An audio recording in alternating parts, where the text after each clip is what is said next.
Let's talk about today's live sponsor, ProfitX. ProfitX allows traders to get up to 1.2 million in simulated capital for their trading. But on this simulated trading capital, you get an 80% profit share of the simulated profits. That's real money on simulated accounts. They also offer unlimited trading days to their traders, so there's no kind of number of trades you can or can't place during the duration of your challenge. They also allow their traders to trade 800 plus assets, so you can pretty much trade anything with this one prop firm. When we look into sponsors for this show, we do also make sure that the team behind the scenes seems as professional as possible. This is a big team, not a kind of influencer or solo run ship. This is a professional team running ProfitX, so I want to encourage you, check them out, do your own due diligence, and see if this is the right firm for you. Now back to the stream. Good morning. Welcome back to another stream. Taking a look at some markets as we get started for this kind of different than usual Thursday. Today, we, of course, are not seeing stock markets open up because it is a honorary day of the late Jimmy Carter. So stock markets are closed, but futures market, Forex market, and everything else continues to kind of move around. You got kind of the futures market slightly in the red here. Russell can't catch a break. We know that's been the theme for quite some time. Actually, surprisingly, the NASDAQ holding up the best of the list. I am still long the NASDAQ and long Bitcoin. Both of those trades are in the red. So going through a little bit of a drawdown and dealing with that right now. But such is trading. To be honest, I've been on a really good streak in the markets recently. So a drawdown inevitably is part of the process. Been a slow week for me this week. Also, let me know, guys, in the chat, have you been going through drawdown recently? Are you having a good start to 2025? You know, of course, there's always people who are doing well, people are doing rough, just depending on what side of the moves you're on. Gold is up today. Actually, third potential winning day. I would argue that this was kind of a winning day, even though it was red. You know, you've had gold come down and tag the support level. Arguably some pretty good higher lows coming on for gold. If you're taking a look at like lower time frames, if you look at like the 4-hour, the 1-hour chart, got a little bit of higher lows forming. 1-hour chart looks pretty good here. We'll see where gold wants to go in the next, couple weeks with Trump taking office. What does that mean? Does the market get spooked about anything, which could be a positive catalyst for gold?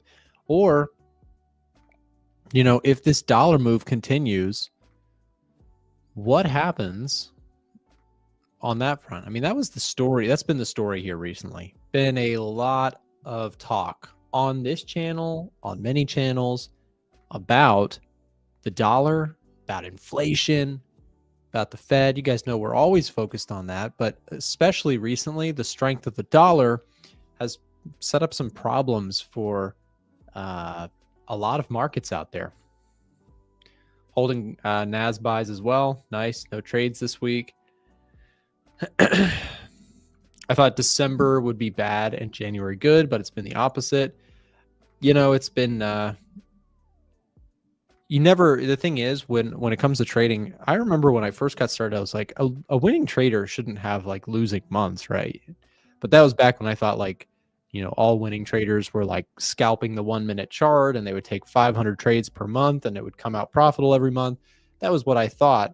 And then I, over time, just became higher time frame, slow and steady trader on the swing trading side of things. And, losing months are very normal and also very normal for scalpers. In fact, probably more normal for scalpers than swing traders, if I'm kind of being a little bit tongue-in-cheek this morning. I think swing trading is easier than scalping. I'm a little bit biased, as you can probably imagine, as I love swing trading myself. But I also just think that I've been talking about this a lot. If you're somebody who's in and out of the markets constantly, like you're long and then you're short and then you're short again and then you're covering and you're just doing like 10 trades a day, the issue that I see with that, like, you can do whatever works for you. If you're making money, then just ignore me. But one thing to think about here is that, look, every time you take a trade, there is a cost to trading, right? There's a in some cases commission, there's spread, right? Every time you enter a trade, there is some kind of bid ask spread. The more you hit the buy and sell button, the more money goes to the broker and inevitably comes right out of your account. Then you tie it up with low time frames have a lot of noise. And I just find myself way more comfortable with less trades, higher quality, higher time frames, less noise, less trading costs. Sit back, chill. Again, I think there's more clear moves also on like the daily and the 4-hour chart. I'm very biased. Like I know I'm very biased. That's what I trade, right? So of course I'm going to say that, but these are things to think about. What's up, James? Good morning to you. Good morning to everybody. Good afternoon, wherever you are in the world. Hey, Nick, can you talk about your current Euro GBP strategy? Yes. So I have a short on the Euro pound. My initial position is in the red. I took a trade yesterday. Started to look a little extended for me. I also liked the kind of COT data here on this one. If I take a look at COT positioning for the Euro versus the pound, there's a lot of bearishness for the Euro on the commitment of traders data. And on a relative basis, the pound is decently, on a proportional basis, long by institutional money, like a 57% long to short ratio for the pound futures contracts. And on Euro, there's almost a 59% short. So it seems like big money is favoring, not massively favoring, but favoring the short side of the Euro and slightly favoring the long side of the pound. So I like that as a base, but then I also liked that, again, things were looking a little bit overextended here to the upside. Of course, the thing about mean reversion or trying to fade a move up is that oftentimes a move up can be followed by more moves up, right?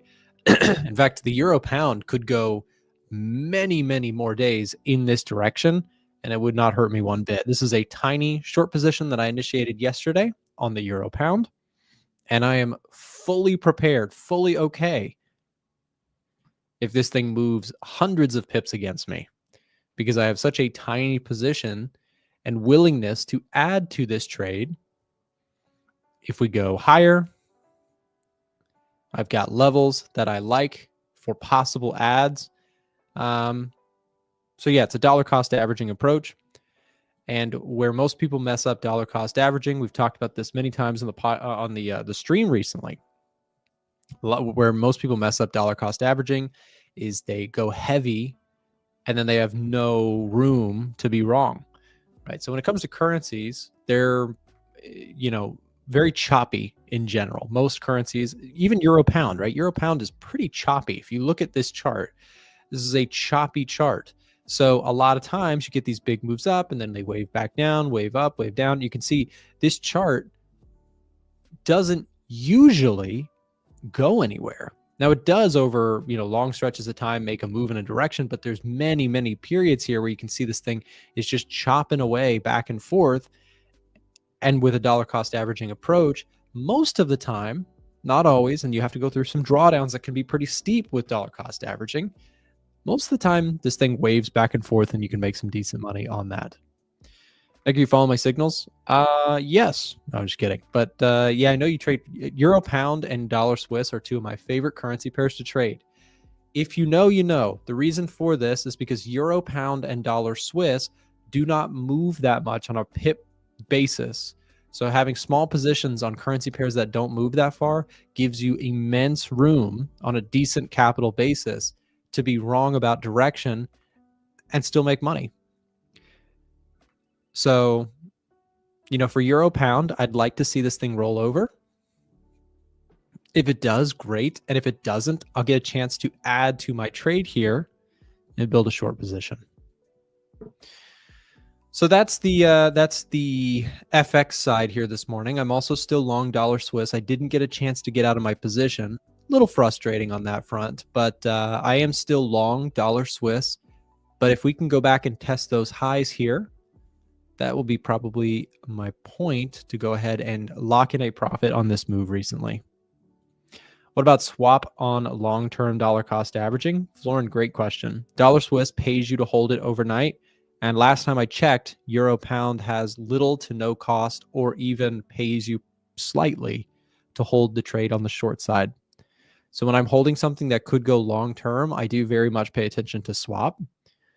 And I generally trade in the direction of positive swap if I can. That's, the way I like to trade it is basically, long the dollar right now, which I still continue to like the dollar upside.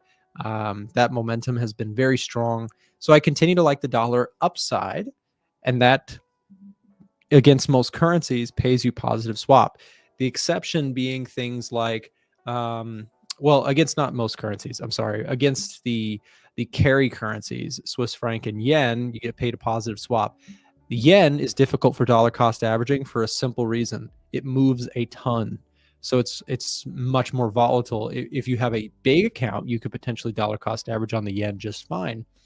But where most traders get it wrong on the yen crosses is that if you try and dollar cost average on the yen, one big yen move will wipe you out, because that, again, is a very volatile currency.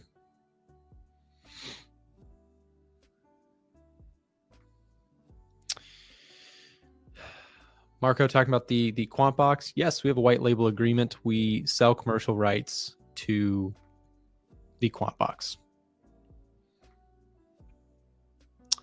It is ours. We get paid to offer that service to that company. So it is legit.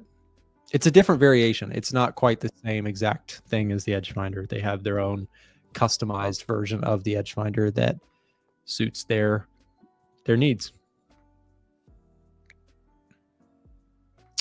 Okay, so let's talk about some charts here. Let's get into some stuff.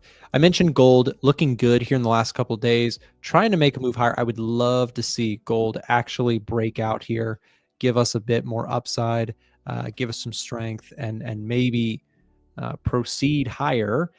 But I also would love it if it gave me some bigger, longer term discounts. If you give kind of if what we're seeing here forming on gold is, yields are going to rip on NFP, be careful with gold. Like, you could very well see this, what I've got marked up on my chart, come true tomorrow. Not all of this in one day, but we could start to see a leg lower form tomorrow if the jobs data tomorrow is very strong. In fact, I think we should take today as a day to really consider some jobs market data. Okay. So JOLTS came out higher than expected. So job openings in the United States were very strong. Unemployment claims were also very strong, right? Unemployment claims are now falling. Oh, man. So what does this mean? Well, this is more evidence of a strong dollar. If you have less people filing for unemployment claims, more job openings happening in the United States, what is that telling you? Is that telling you that the economy is slowing or advancing? It's telling you it's advancing, right? Obviously, those are good things for the labor market. Now, you'll hear this because this is the weird thing about the difference between, sometimes Chris Pulver will mention the difference between Main Street and Wall Street. Main Street referring to, the average American out there. These are just good things, right? Oh, more jobs out there, less unemployment claims. That should be a good thing, right? It is a good thing for kind of average households to a degree, but why is it not good for Wall Street? And why should we care as traders? Well, because if the jobs market is not if it's not chilling, like if it's actually starting to accelerate, what I want you guys to pay attention to tomorrow, and this is what I will be focused on the most out of the NFP report tomorrow: wage growth. Now, again, what does mainstream want? Obviously, they want wage growth. Wage growth is good for the average, for the person that gets the wage increase. Of course, that's good. But what does it mean if we get like actually, what is forecasted here? Can we look at that together? Whoops. Tomorrow for wage growth, we're expecting 0.3%. So look, if we get wage growth increasing on a year over year basis, why is that concerning? Well, it's inflationary. If wages are going up, right?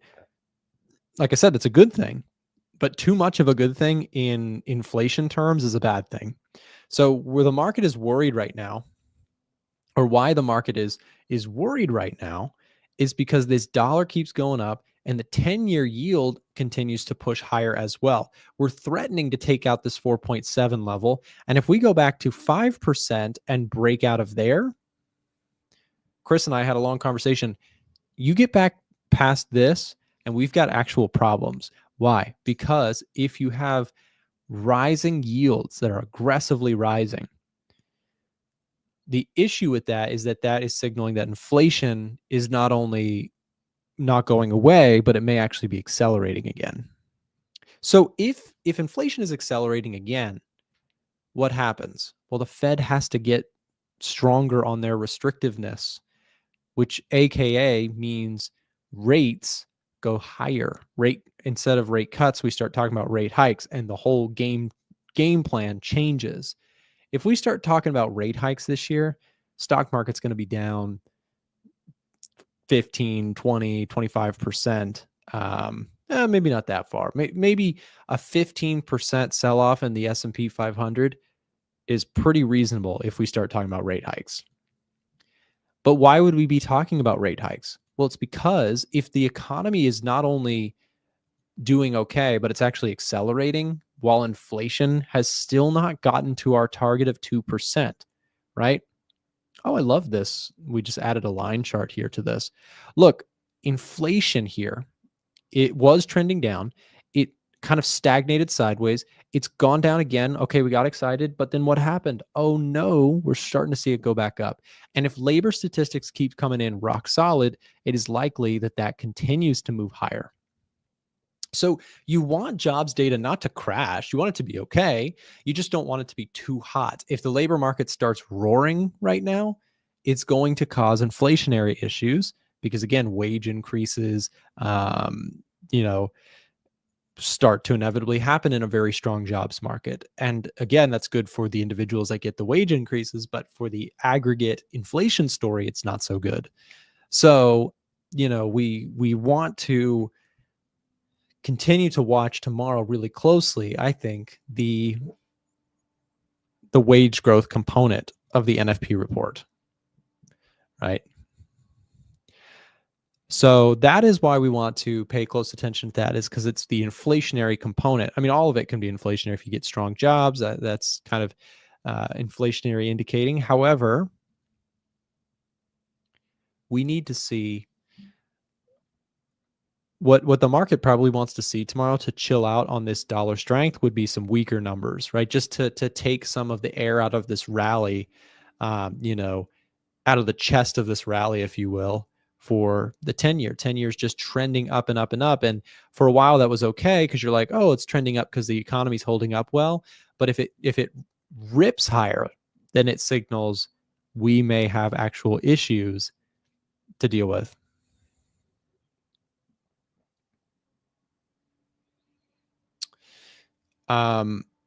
Markets are closed today. Yes, you've got markets closed due to Jimmy Carter's. They're in honor of Jimmy Carter's passing.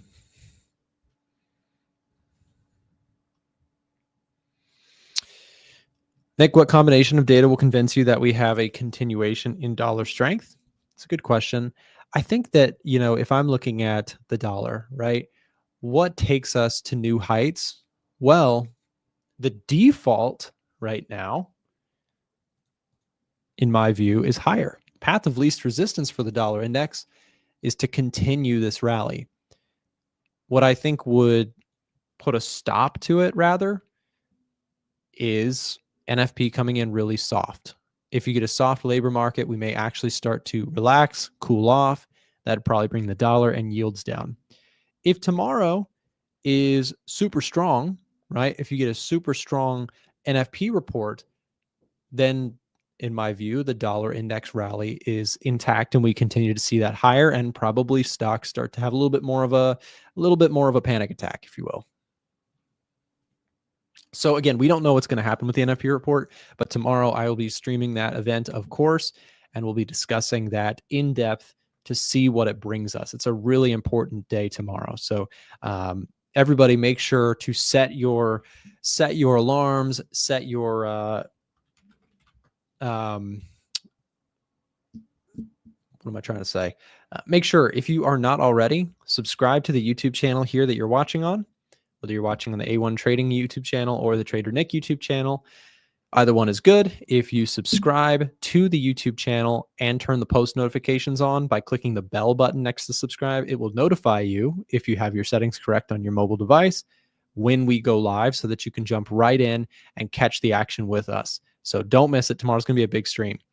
Look, you can also go to a1trading.com, and if you look here, live stream schedule, we've been working really hard to get this sorted out so that now you can keep up to date with what's happening on the show. So in 5 minutes, we've got Marco and Miko joining the stream to talk some technical charts. We'll have that in just a little bit for you. So we've always got the stream schedule lineup for you there as well. So yen pairs in general, if you're a currency person, yen pairs are moving lower here across the board here. Yen strength coming into the picture, a little bit of risk off sentiment recently, seemingly following through. Gold also kind of coming up to test this downward trend line that we've been discussing. I think the first step for bulls would be to take over this trend line, but then more importantly, can we get through that 2,700 level if we're going to continue higher? Jobs data plays a big role in that tomorrow, because if you get cool jobs data, the dollar could potentially soften and maybe finally give some room for gold to make a move higher. We got to say, again, I've been pointing this out. It was my chart of the day yesterday in our Telegram channel, which, by the way, join the Telegram if you're not already in there. I put out yesterday, my chart of the day was actually gold. So if you'd like to join the Telegram, we'll drop the link here in the chat for you. If you'd like to keep up with our daily analysis between myself and Frank, we're putting out tons of charts for you. So if you're interested in getting charts sent to your phone, stay up to date with what we're looking at, check this out. Frank shared a gold idea recently, and then I also did my chart of the day yesterday, which was gold. I pointed out in the Telegram channel that gold has impressively been holding this 100-day moving average despite dollar strength. So it was my chart of the day yesterday. I'm gonna try and keep consistent with that theme of chart of the day. Basically, each day in the Telegram, I'll be dropping like my favorite chart that I'm watching for the day. And you can join that for free right here. So where are we at? Even though I know indices are not moving today, where are we at with the S&P and the NASDAQ? Well, we're still holding tight to support here. I don't want to call this a bearish looking market at this point, though we got to admit there's not a ton of follow through here. And I think what's happening is we're consolidating ahead of the Trump inauguration. So, I think that the market is waiting to see what happens on day one. What kind of fiscal policy changes do we see? And what could that do to the market? Is that going to, if it's aggressive inflation concerning tariffs, the market may actually sell off. And, if it's more focused on deregulation and that sort of side of things, if that's more of the focus, then the market may kind of cheer that and push higher. We take a look at the stock market and you may say, like, okay, we had the post-Trump election rally, right? Some big pushes in the stock market on the S&P 500 level. Well, we erased a lot of those gains here and have gone sideways. So I think the market got really hyped up initially about, okay, oh yeah, Trump's going to be deregulatory, all this stuff. It's going to be good for businesses. But then, and I still kind of stick with that theme overall. I think that the market will like that environment once we get into it. But before we get into it, the market's concerned like, oh, well, actually, what about those tariffs? Those, we're already dealing with an inflation concern, but do those tariffs make that inflation story wrong or worse? And could we potentially see larger pullbacks in the stock market following, kind of the start of the election? Then you also get the other side of the fun conspiracy side, where people are claiming that they're gonna dump all of the problems on Trump, and the market's gonna crash and all that side of things. People love to get all into that conspiracy stuff. But one thing about Trump is that he uses the stock market as a bit of his scorecard for himself. The last presidential period with Donald Trump, his last administration, the stock market absolutely ripped, except for the very end where COVID kind of ruined his administration's performance in the stock market. I think that in some regards, no matter who was president, of course, the COVID sell-off was pretty violent for anybody. But we'll see if we can get kind of that 2016 to 2019 type stock market once more, which was overall very, very strong. We'll see if it comes back. But I generally lean in the bullish camp, not just because of that, but also because, you've got a Fed that still, I'm going to hold on to the idea that, we don't want to fight the Fed here. They still want to cut rates eventually. They're working towards it. And maybe we do actually see oil prices on a bigger term. Right now we've seen kind of this momentum to the upside. If, we see oil top out and actually start to trend lower, if some of those, policy changes do get oil prices to drop aggressively, that could really substantially help with the inflation story, especially if there's also less concern about geopolitical risks. If Trump, Trump has already come in and basically been like to the Middle East, he's doing the whole, Reagan big stick policy. Basically, he's already kind of threatening, you better sort this stuff out before I get back in office. He's using Trump tactics, right? The big stick, biggest bully on the block kind of approach. And hey, you know what? It can potentially work. And for the good of, peace in the Middle East and the rest of the world, let's hope that it does, right? That peace could also lead to lower oil prices due to sort of the risk premium that exists from war concerns. Whenever there's war concerns or supply concerns about oil, that can be a bullish thing or keeps the price of oil slightly higher based on, I kind of call it the risk premium.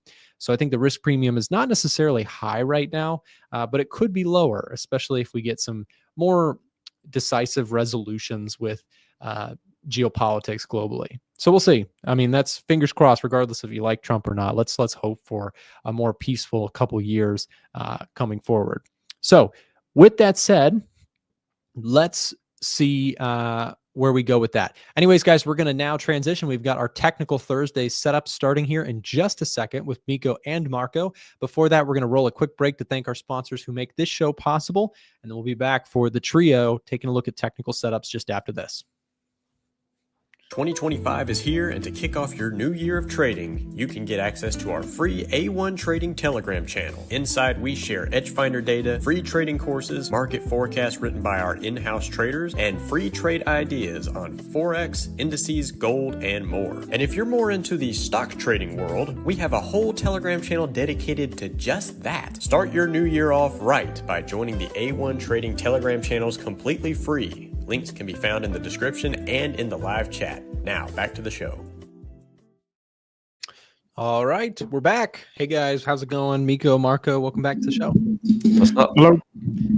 I don't know how many sessions we've done at this point together, but it's got to be, in the many dozens. We've done a lot of weeks of Technical Thursdays, and it's good to have you guys back. And nothing boring going on in markets right now. I got the dollar index flying high, and yen pair selling off a little bit here today. Crypto's all over the place. Stocks are pulling back. I'm just curious in terms of what you guys are looking at. Maybe we can just go one at a time. Maybe we'll go Marco first. In terms of like your chart of the day, give me what you are looking at the most right now. Is there anything like top of mind for you in terms of setups? Yeah, so for me today, I have AJ and NJ, which are printing a pretty nice pattern, which is a descending channel and just struggling to break these lows on the 1 hour chart. So I would expect a reversal to happen here, but I'm still looking for that final confirmation, like a big bullish candle. And then I would look for an entry to go long. So I think these two pairs look really, really good. EJ also, but these ones just have a bit of a better structure in terms of breaking just the lows and really struggling to go lower. So yeah, my eyes are on those. Other pairs, so some dollar pairs, we have EU, which is on the 1 hour chart in a bit of a range bound market for me personally. AU is kind of struggling to go lower and just not printing the cleanest price action, while GU is looking pretty good on my 1 hour chart, and I'm seeing a nice downtrend. So I am looking for sell setups. I'm seeing this nice first leg of bearish momentum, now followed by a second leg of bearish momentum. So that is pretty much on my watch list. I have GU to sell, and I have AJ and NJ to buy from those reversal setups if they happen, if a big bullish candle prints.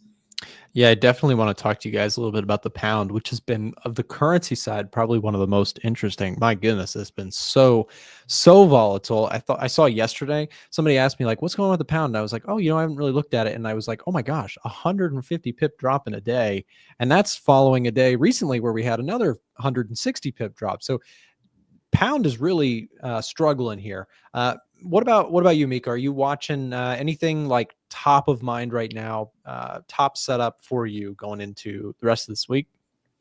Well, at the moment, I am currently short EuroCHF, and that's the only position or only market that kind of looks okay for me. I entered this one yesterday, currently in a bit of drawdown, but the idea is that I'm looking for continuation of the current trend. These CHF pairs love trending to the downside. So the idea is, can I find another lower high to participate in another move, potentially back to these lows, but we'll see how far that goes. But as long as we keep up with these lower highs that remain short, if price was to break through these highs, especially the high on the left, that would then invalidate that bias, and possibly you might be seeing a bigger pullback at that point. But at the moment in time, still respecting resistance pretty well. So that is the only market which I'm currently looking at. There's a couple of other CHF pairs which are pretty bearish as well, but since I'm already trading Euro CHF, I'm not going to jump into another CHF pair until I can get that to break even at least. New Zealand CHF is something I like as well. Really nice lower lows and lower highs, a healthy trend. And we've got this all-time low actually, which looks like price may be looking to go revisit. So I was keeping an eye on this one for another short opportunity, but I got into Euro CHF at a similar point. So yeah, I was keeping an eye on this one, but I think this is a nice pair to keep a look at if you are interested. Possibly might see a nice lower high present itself. But since I'm already occupied in Euro CHF, that's the only one I'm looking at. And I do like the USD pairs as well. I'm very bullish in USD, but I need some pullbacks, which probably won't incur until after NFP. So these guys are a bit more for next week. I like pound USD, really nice drop yesterday, as you mentioned. I think pullbacks on that look good for some more downside as well. But I don't see myself getting to any shorts until after NFP. So we're going to wait to see what happens there. Okay, yeah, I was going to ask you about the pound. So big fall off here recently. So you're looking for possible pullbacks going into NFP if you can get that bounce. What about Marco? So you mentioned pound dollar being one on your watch list. Are you going to wait for NFP, or would you potentially take a setup before then if you can find it? Yeah, so for me, the cutoff time is around 1 or 2 a.m. London time Friday if it's NFP. So for the pound, the current situation is I do see a flag print. So an entry pattern for my strategy has printed, but I don't like this formation that much. I see a little bit of bullish pressure inside of it. So I need just another leg down. I need another drop to the downside like this. and then I would be pretty happy to take a sell setup. But of course, in order for the drop to happen, it would take a couple of hours, 4 to 5 hours probably, and that would most likely be after my cutoff time. So GU is gonna be a setup for next week. So if NFP has a nice big reaction, possibly we continue dropping, so the dollar keeps gaining some strength, well, then it's going to be game on for the next week to actually get in on, let's say, another flag setup. So it's going to happen maybe somewhere here. Sure. Like this. Yeah. Yeah, no, I mean, it's just a fascinating move here in the pound, and the dollar just, I got to show you guys this, because we discussed this in one of our recent Thursday setups idea streams. Gold, despite all this dollar dominance, just doesn't want to quit. I actually made in my Telegram channel, I put this as my quote unquote chart of the day yesterday, because I noticed something very unique on the technical side about gold, which is that gold has been, despite dollar strength breaking new highs every day, this 100-day moving average, regardless of if you use moving averages or not, just as a technical reading here, has been holding up beautifully for gold, even though gold being priced in dollars, most of the time, really strong dollar pressure holds gold down. It's not breaking gold here. Like, gold is actually putting in on like the 4-hour chart some higher lows, and looks like it does not want to just roll over and die here. What do you guys think about gold? I guess, Miko, for you, I know you also take a look at silver, so look at whatever metals you'd like to, but I got to just say that it's been impressive to me how well metals have been holding up despite an environment where, rates, interest rates are potentially not going to get cut this year, dollar strong, and yet gold continues higher. I mean, we could talk fundamentals. Perhaps there's some, central bank buying that's going on and some concerns about what's happening geopolitically. But just from a technical perspective, this is pretty impressive, isn't it?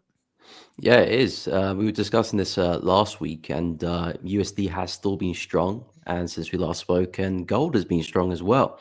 I have to admit, I'm not the biggest fan of the price action for gold. I mean, I like the price action, like the weekly chart and above. That looks like a very clear uptrend at the moment. So higher time frames look good, but on the time frames I trade, which is the 4-hour chart, kind of struggling to find a good entry for this one. So I'm staying patient. I know I'm looking for buys, still expecting us to eventually get back to the all-time highs. There's been no clear evidence that the trend is changing, so that remains my bias, but I don't really have a setup to the upside yet. But silver I do actually like as well, which of course is a close neighbor to gold, and if gold keeps pushing, there's a good chance silver will follow along as well. And this one looks like a much easier read to me. I can see the clear swing low here, the swing high, looking at this as a correction of that. So there's our impulse, and this is our correction. And if that can start to make some moves to the upside, possibly the high lows printed already, we might see a push back to the high. So the plan there with silver, pretty much the same plan with gold, to take it back to the highs. But I like the price action a lot more here. I like the double bottom. We've broken the highs there. So if silver can start putting in some higher highs and higher lows, I'll be looking for my entry somewhere, maybe in a retest some structure. It hasn't really mapped out yet, so stay patient for that. But I really like silver, and of course, gold's probably going to keep pushing it as well. But my focus is more to do with silver at the moment. Yeah, I've got an options trade on silver that is leaning bullish. So if it wants to continue higher, that would be great. What I, of course, without getting too far in the options jungle, basically what I love about selling options is that even if silver goes sideways from here, I would make money. If it goes up or sideways, both scenarios, or even slightly down, I would make money on that trade. But I do favor the long side for metals in general. I do think that for gold that we move higher overall, but like you, I don't love the 4-hour, technicals. It's still very choppy in here. I'd love to see a break of that 2,700 to kind of give us confirmation we're likely going back to those highs. So any pullback from there might be interesting. Marco, same question to you. Metals, what are your thoughts? Are they looking technically interesting at all? So the metals, for me, I have kind of a similar view as Miko. basically I focus on the 1 hour chart, and I'm just not seeing any clear direction on my little 1 hour chart. Bumping it up to the 4 hours, still we're kind of stuck in this overall range. Yes, it is pretty bullish that gold is not moving down with all that dollar strength. So I have to turn this off. But still, I would like to see a breakout of this overall area, like of these highs, and potentially this major low, this low as well. So until a breakout happens, I cannot really give a bias on gold. In terms of silver, pretty similar story for me. I'm not getting a reading here. 1 hour chart just seems super flat and corrective in this like most recent price action. So I would remain patient. I would switch my focus, let's say, more to currencies, because they seem to be moving right now, especially like the dollar pairs, and the JPY seems to be pretty active as well. And I also wanted to ask, so did you sell a put on silver or? Yes. So I actually did a sell put, and I can show you. Let me just pull this up. So if I go SLV, so what I did is I shorted a put on SLV, which is just a silver ETF. It basically holds a bunch of silver, and then you can trade it in ETF form, which allows you to do options. You could also do silver futures options. But basically what I did is I sold a $27 put on, or shorted a $27 put on the options market. What that basically means is that if silver goes sideways and it expires, this contract expires, I would still collect the full profit of $1,000 or so. Well, actually about $1,200. So that's the premium, or? Yeah, that's the premium. So, the max premium, the max profit that I could make would be $1,200. Now, granted, if this thing drops, then that position would become negative, and I would lose some money. But the only scenario, it's what I love about that, is that someone else out there is making this big bearish bet, right? They're betting, oh, silver's going to drop hard. Well, if they're right, then they can make a leveraged profit, which is great for them, not so great for me, since I'm the one fronting the position. But you kind of play the role of the casino with selling options. That's why I absolutely love it. Because again, think about it. Most of the time, this market could go up, it could go slightly up, it could go sideways, it could go slightly down, or it could go down hard. And most of those scenarios actually favor the options seller, since the options buyer is betting, oh, it's got to make a hard directional move for me to make a lot of money. And yes, their payout would be big, but it's kind of like the casino offers bets like that. If you think about, like, if you go to the casino and play slots, you're losing a small amount, and then eventually you might win a jackpot. But most of the time, your P&L looks like this. This is kind of options 101, is when you're buying options, that is typically your P&L, unless you're really good at directional calls. But as an option seller, you flip this around, and this actually becomes, your P&L reversed, is something like this. So that's why I love selling options. You're basically selling bets to other traders that want to make big directional bets. And although it sounds complicated, it really is not that hard when you start thinking about it. It's like you're just selling bets to other traders and fronting the capital to sponsor the trade, basically. So, just many different ways to play the markets. Yeah, to be honest, I was looking at your video, the wheel strategy. Super interesting. I recommend it to everyone that's watching right now. And it seems pretty simple. I mean, it's complicated at first, but once you really think about it, it seems super simple. So that is something that I think is worth researching. Of course, capital is going to be an issue. And I don't think any prop firms offer like options trading, which is unfortunate. But if you have big capital, it's a really, really cool strategy. Well, and the last thing I'll say about that is because I want to push on from options, but the cool thing is, look up anyone who is interested in options but doesn't have a ton of capital. Look up credit spreads. Type that into your Google. I actually have a video on it. You know what? I will drop it in our Telegram channel after this stream. I will go find that video.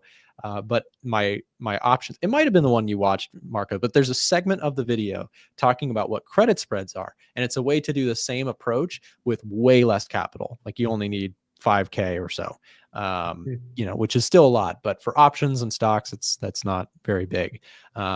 Anyways, let's keep pushing because I got to get to our favorite subject. Not my favorite subject right now. I'm long Bitcoin. It's going against me a little bit, but I like this trade still. I'm going to hold out on my Bitcoin idea here of, I think that we do retake those highs and we continue higher, but it's definitely getting challenged. And if I do see this thing continue lower, I'm going to have to stop out. I'm curious, Miko, what are your thoughts? Bitcoin, cryptocurrency, risk on assets in general, are they going to do okay here in the next, actually tell me if they're going to do well in the next few days so I can close this trade or not. Unfortunately, I left my crystal ball in another universe, so I don't have it on me. Okay. If you find it, send it over my way. Yeah, I'll do that. But yeah, we do have really key support here. And I've been looking at Bitcoin here for a bounce as well. And I thought when was that? Was that Monday? Yeah, Monday, that possibly that was going to be the move that gets us back to the highs and so on and so forth. But we came down pretty hard and a lot of cryptocurrencies did. And yeah, this is really critical support for me. So if that does break, then the next big level I have for Bitcoin is all the way back down at 73K. Now everything is still pretty bullish. The trend is still up. So even if you do break support here and see some downside, I wouldn't say it's game over necessarily. We had a really big move towards the end of last year, so it might just be a healthy correction. But at the moment, we've tested that support numerous times. It's held so far, so I think it's still a great place to buy. And if we can hold that, I do think it's a great place for price to turn around. The only thing I don't like about Bitcoin at the moment is that we are just a little bit stagnant in just the entirety of this move. It'd be nice if we had a strong up move and then price was kind of moving sideways a bit more, because then I'll be like, okay, maybe we break higher. But this being as corrective as it is, might see a bit more of a bigger range develop before we do actually really push on. But yeah, as long as we hold 94K, I do think we can bounce, break through, might see a push back to 73. Bitcoin is so difficult because it is so binary. Well, actually, I guess not. I was going to say it's binary because it's usually in just like this massive uptrend or this massive downtrend. But we together on this stream, on these Thursday sessions, watched for like 6 months where Bitcoin went absolutely nowhere, went sideways. I think what's possibly happening is maybe Bitcoin, the world of Bitcoin is watching and waiting to see, is there going to be more positive news out of Trump? Or was that kind of a, kind of a sell the crowd moment? That's kind of from just a news perspective. Is Trump going to come out and actually put into place some pro crypto stuff when he's president? Or was that a way just to rile up the crowd and get some interest in him? And we don't really know until, actual decisions get made and stuff happens, but there's a lot of rumors around there. So we'll see what happens with that. Maybe that's what takes us in or out of this consolidation to the upside or maybe to the downside, right? So we'll have to see. Marco, same question to you. Crypto in general, whether it be Bitcoin, Ethereum, whatever you want to look at. What are your thoughts on it right now? Yeah, so Bitcoin is a bit of a sad story right now. Ethereum as well. The big bearish indicator for me is 2 big bearish candles printing on the daily chart. And it's not looking the best currently. So I already see 2 very large bearish candles, although they have not printed one after the other, which is kind of the most bearish sign if it looks like this. So there is still some hope, but I'm not liking what I'm seeing right now. And also we have the very key level right here. I think you're spot on with the Trump analogy. I think everyone was waiting to see if something will actually be implemented. And if it doesn't get implemented, then probably a correction could happen. But overall, I'm still pretty bullish on Bitcoin. So even with a larger correction, I would expect for us to still go up in the very, very long term. If you're a short-term trader or like a short-term investor, I would have some key levels here, and I would probably be looking to maybe make my position a bit smaller if we, of course, break those key levels. And yeah, basically I had a friend selling into the 100K mark. So when we were approaching the 100K, he basically sold into it, I think, at 96 or something like that. So I think also a lot of people sold at just like approaching 100K, and most of them are now sitting on the sidelines looking into getting back in, but they don't want to get back in where they got out. At least that is what my analogy is. So yeah, I think there's a lot of people on the sidelines right now, and we have some developments, of course, with the US that we need to wait out.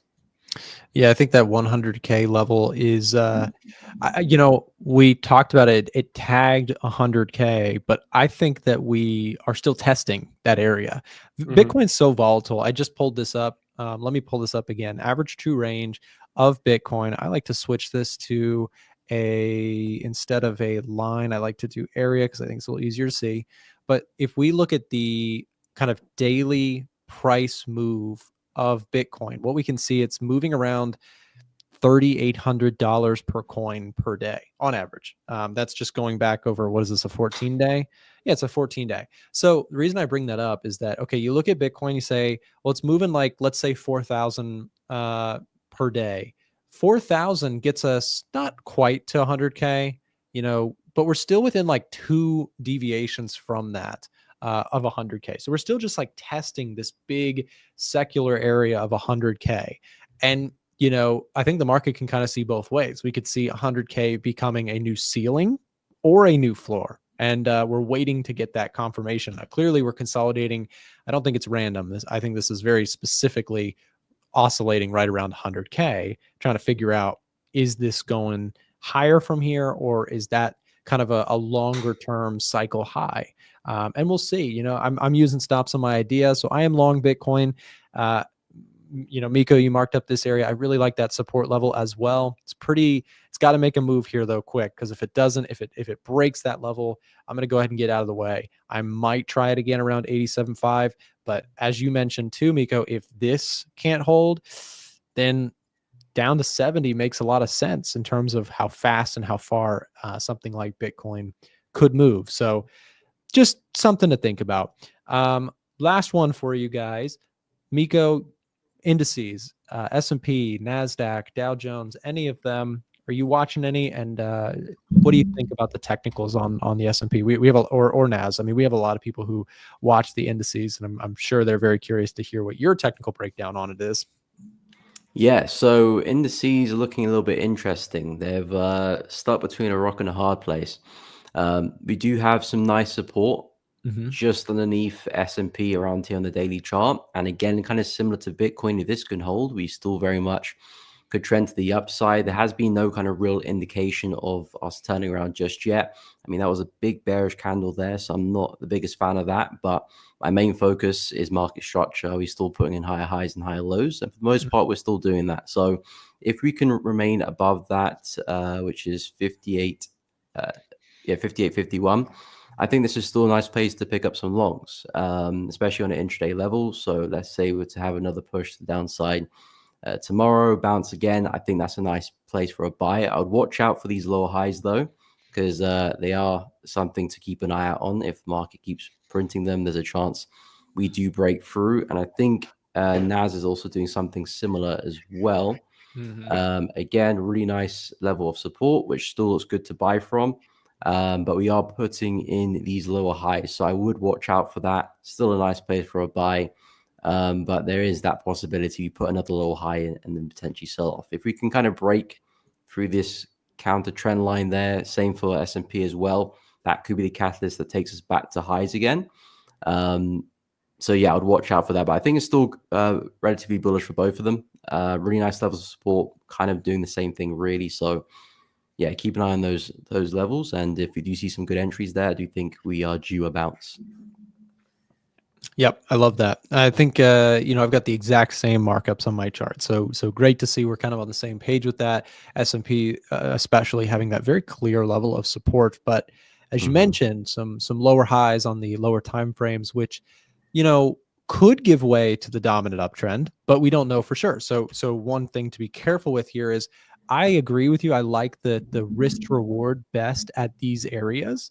But of course, as always, when we have a technical idea or a fundamental idea or any idea about the markets, we don't know what's going to happen, but if you're going to make an educated guess, what technicals do that are very special about technical analysis is it helps you to define your risk. It helps you to find better risk to reward type styles, right? You want to take trades when there's actually something that gives you kind of the peak possible reward relative to the risk that you inevitably have to take in case you're wrong. So love those levels that you marked up on the indices, and they're pretty clear to me as well. So we'll see if they can hold.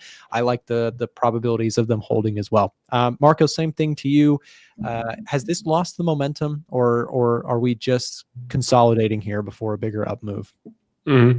I do believe that we are just kind of testing this sort of a trend line. This is the way the S&P likes to move, at least according to my back testing. So Forex kind of goes or trends, I would say, in a cleaner fashion, while the S&P likes to trend in these larger channels.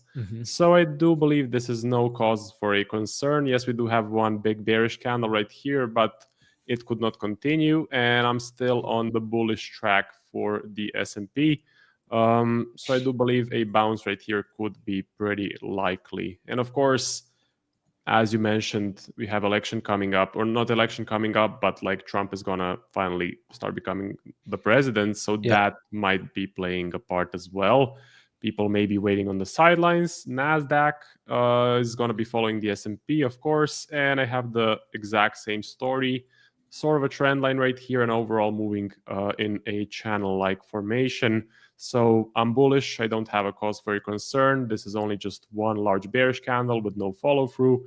And we have seen that happen quite some time in the past, while NASDAQ and S&P just continued right after it. So I'm pretty bullish on the indices. Yep. Love it. Well, guys, thank you both for joining us on the stream today.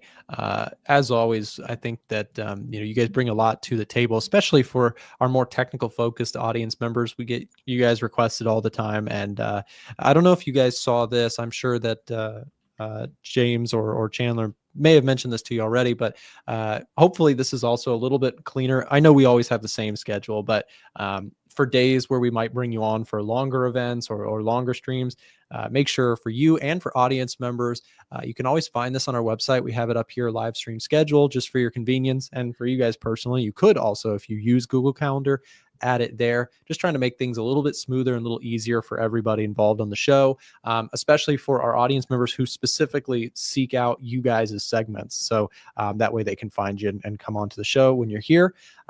And we'll also, of course, if we have not already, link your socials on those pages so people can go find your personal places to find you. Speaking of those, we've got both of those linked here in the live stream chat right now. So you can go find Miko on his YouTube channel, Miko Audu, and Marco as well. You can find him at Marco's Trading Journey on YouTube. You can also find them on social media outside of just YouTube. Make sure to hit them up, follow them, subscribe to their channels.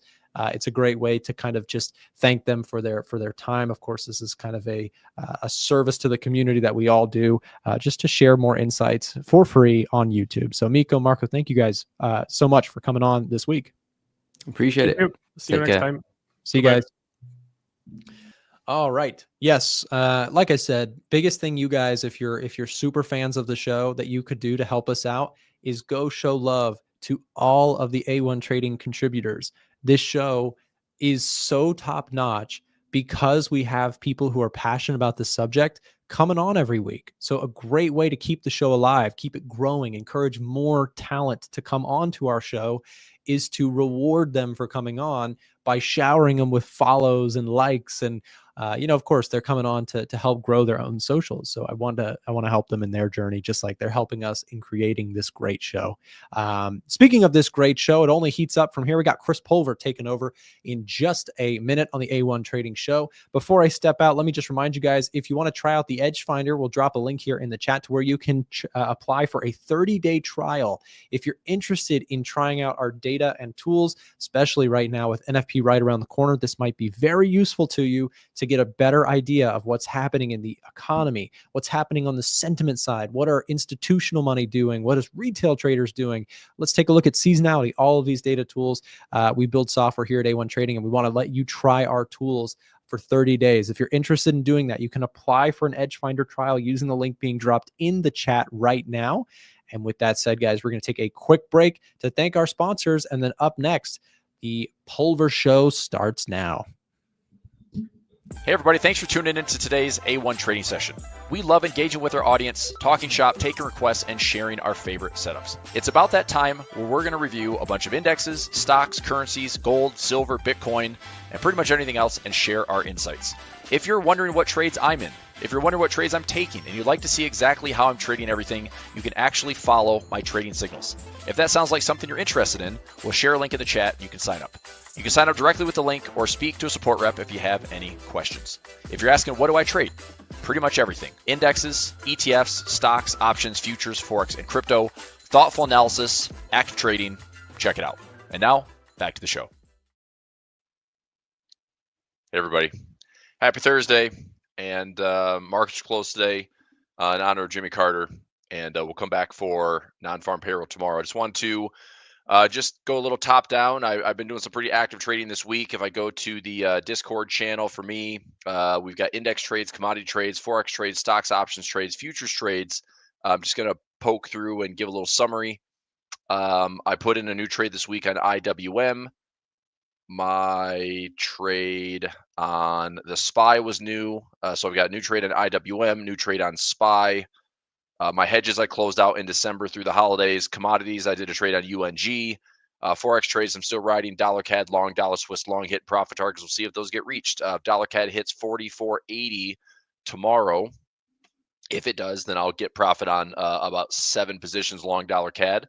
Stock options pretty busy this week. Microsoft new trade, Amazon new trade, Micron new trade, Snap new trade, Nvidia new trade, Palantir new trade, TLT, that's a bond play, new trade, Pfizer new trade, Uber new trade, Coinbase new trade, futures market got into silver yesterday. So pretty active way to kick off the week. If you're interested in those, like you saw in the little the split promo there, check it out with Pulver Reports and grab yourself an Edge Finder, or at least trial the Edge Finder while you're at it. Speaking of markets and trade opportunities, I'm hoping that by Friday enough time has passed for me to get some extra profit on my SPY and SPX trades. I still think we're going to be dealing with some sideways chop here, so that's fine. Markets aren't really sure where they want to go. You know, we're approaching highs in dollar CAD, right? That's where I'm getting profit. There's my dollar CAD. I want there to be profit. So this is where, if we have a non-farm payroll spike, that would be perfect. And that would be a very typical thing. I'm sure there's traders that are lining up to sell right now that have been stuck in this trade for months. I've been long. And if we, test this level, hit these highs, you get my profits taken, that's great. I want closing out 1, 2, 3, 4, 5, 6, 7 trades. 1, 2, 3, 4. Took one off. So that's 4 and 7. I've got 10 trades running long to that profit target. So I hope non-farm tomorrow with the CAD and the dollar spikes up here. I don't think we have to stop right at 4,500. I think we can end up getting back to that 2020 and 2016 high, which is up to like 46 and change. But again, measure my move, pretty conservative, pretty happy with that trade overall. Dollar Swiss, same thing. We're at 91.16. My take profit is at 92. So if we have any pullbacks, I'm still going to add to this position. If we get another thrust on the dollar, I'm getting a nice little profit at 92. Dollar index, I don't think this is something I want to fight. If there's any dips on the pullback, dips here, I'm buying more. So I think as long as the dollar stays above 106 or 105.50, it is still a buy trade. I think the dollar, and this doesn't mean good things for the equities market, but a dollar getting stronger means that the 10-year yield is still going to be pushing higher, that there's the inflation risk out there in the U.S., whether it's sticky or not, we'll find out more next week. So we have non-farm payroll tomorrow, and next week on Wednesday, Thursday, I believe. I go Forex Factor calendar here. Let's go to next week's trading. So we have Tuesday PPI, we have Wednesday CPI. Again, you notice here, it's probably by design. There's no forecast yet. We'll find out when the forecast is. Maybe it's Friday, maybe it's Sunday, Monday. But I'm interested to see, like, what is the year over year? What is the month over month? Is inflation still getting stickier? Does this have any impact on the Fed? I mean, I don't think we're going to see a huge drastic improvement in inflation. If we print higher, that's probably not good either. If anything changes, it would just probably cement the idea that the Fed is likely not cutting much. Maybe one cut in 2025, maybe no cuts. Maybe if inflation is high enough, maybe there's that talk of a hike, which I don't think the market's going to like. So anyway, dollar index, I still think it stays bid. This would be an unfun trade. Okay, if the dollar gets stronger, if obviously you're participating in dollar strength, that's fine. Euro dollar heading towards parity. Okay, cool. But I think if the dollar heads up here, what I'm more excited about is not necessarily taking like the extra strength in the dollar, but more so when and if this ends, taking the collapse of the dollar. That to me is going to be a bigger, more profitable trade with a price pattern that we can see and get confirmation on and then measure a trade, you know? So if all this was is waiting, get a price pattern, and then trade like some type of measured move head and shoulders, and you can do that on 6 currency pairs or 7 currency pairs, there's a lot of money to be made. So, let the market do its thing. I'm not that interested in chasing dollar strength after this was already a very profitable trade. Like that was me getting into dollar strength off of support. At this point, it's kind of, to me, it's kind of ran its course. Could it go higher? Yeah, of course. The dollar can still get stronger. To what degree? Maybe euro dollar heads to parity or lower. Maybe we revisit the 2022 lows at 96. Maybe the pound dollar gets below 120 again. Maybe it heads down to 110. The pound dollar did not hit parity. That'd be pretty awful if it did. So anyway, we'll see. But there will be some type of ramifications globally, trade wise, imports, exports. This is the milkshake theory. If the dollar gets super strong, all the global liquidity is drying up, and that means tighter markets. So anyway, that's the dollar. We'll go through some currency pairs. Let's go through a few more things. SPY, again, watch your levels. Basically, we have the FOMC breakdown, PCE low, tested during the holidays. You had a kind of the, I guess if you're going to call that the Santa rally, the Santa rally was PCE just shy of the FOMC breakdown. And then we pulled back and we pulled back. So it's just kind of narrowing right now. A little bit of this and a little bit of this. So, I mean, I guess you could argue either way that maybe this is still seen as an accumulation zone for the market to go back up. Maybe. I found, let me see here. I found this, which I thought was kind of interesting, coming into a new year and a new presidency and a new party. So Republicans taking over executive branch as well as judicial, right? So we've got Congress, Senate, House, and President, all Republican, and Democrats lost. So post-election year, after an incumbent party loses, again, this is a lot of data, which is why I like this. So this goes back 74 years, 75 years. And even if you started with all post-election years, which is in green, Q1 post-election years. So this would be, 2024 is election, 2025 is the official year. Q1 is not that exciting. In all election years, is not that exciting. But in a switching from Democrats to Republicans or Republicans to Democrats, it's a little bit worse. So Q1 is typically not great. Now, I don't know if that's going to be the case again. This is obviously aggregated over 75 years, but there is potentially a dip coming in Q1, which would offer a buying opportunity. And then again, maybe a dip coming into Q4. Okay. So could this be, a challenging year? Yeah. I think that if we have a move of, we've only moved like 3 to 4%. So, I think traders look at this like, oh my gosh, what's going to happen? This move right here is only about a 3 to 4% move. So there's a lot of potential flexibility and elasticity in the market to give us, let's say, like a 10 to 20% swing. And I don't know where that swing is. I don't know if that's up or down. I don't know if it's down first and then back up and then we settle in the middle. I don't know if it's down first, down further, and then we settle with a little bit of recovery. Like, I have no idea what's going to happen. But, operating in a 3 to 4% range is likely not going to be what the market does all year. I think we're pretty much in agreement. Like the market's not going to stay sideways forever.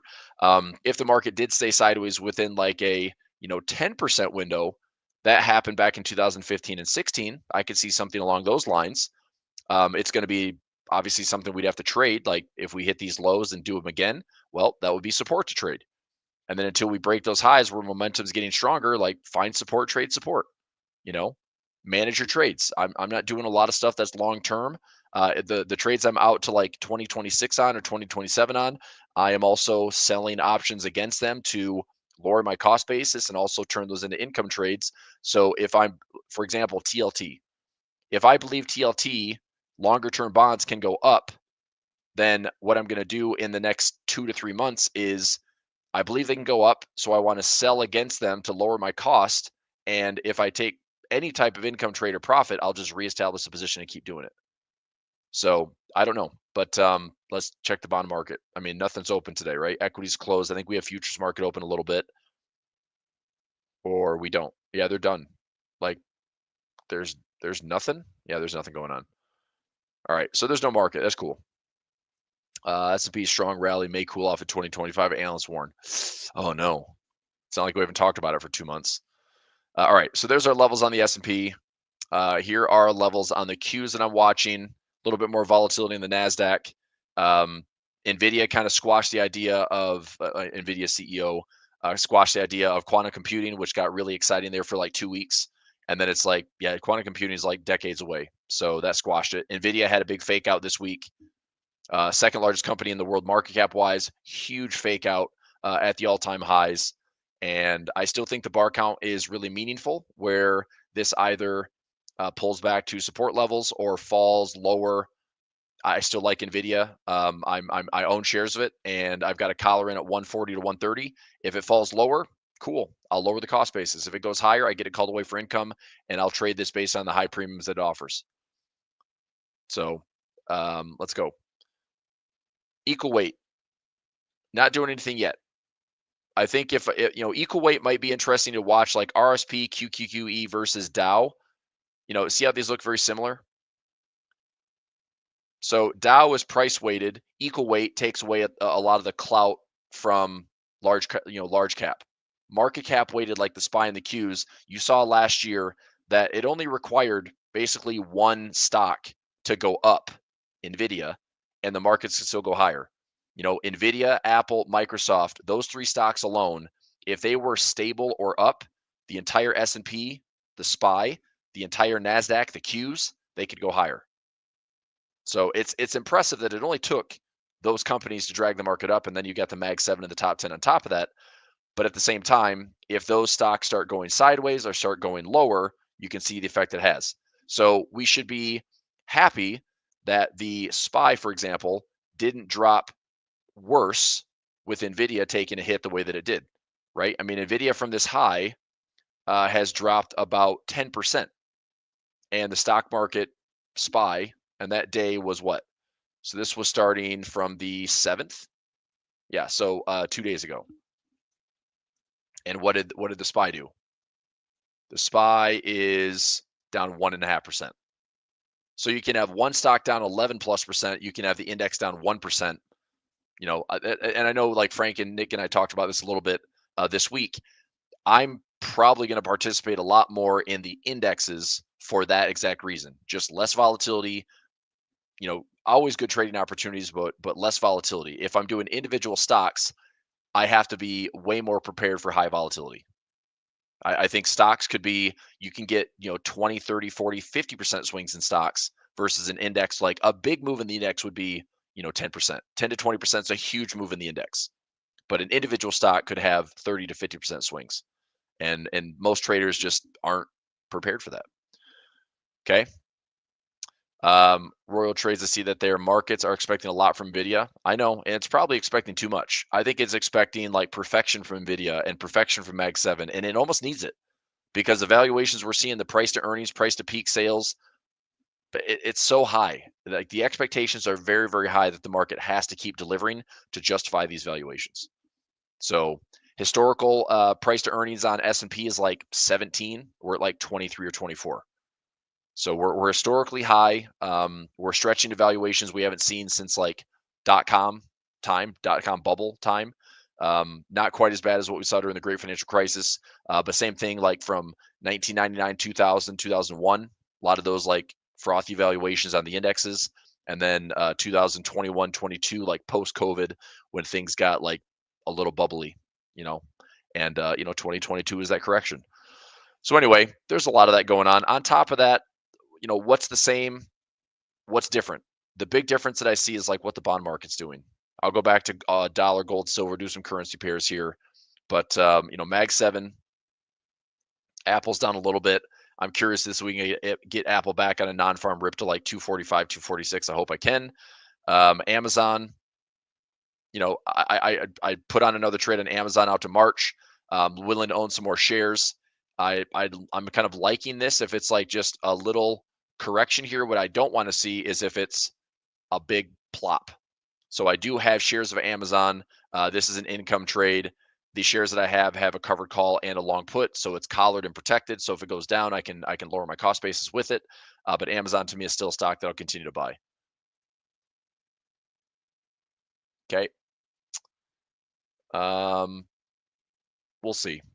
So anyway, Google. Quantum computing stuff didn't really affect Google too much. I like Google. I mean, I was long in all this chop here in the 160s, and that worked out pretty nicely.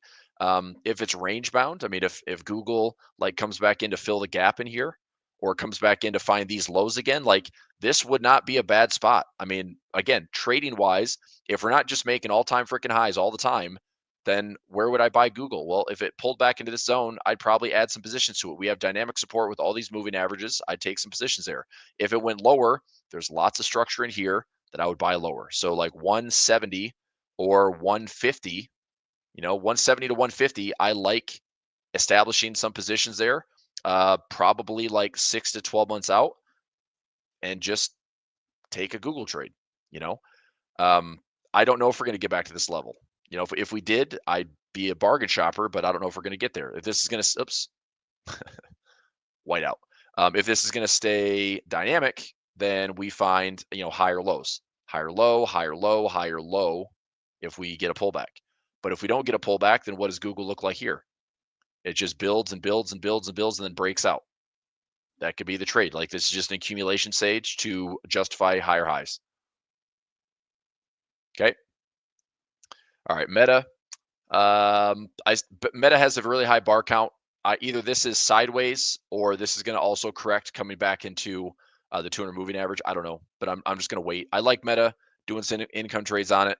I actually might look at this one tomorrow to see if I can do another 111. I like the income trades. I might do this out to, let me see what I have in Meta right now.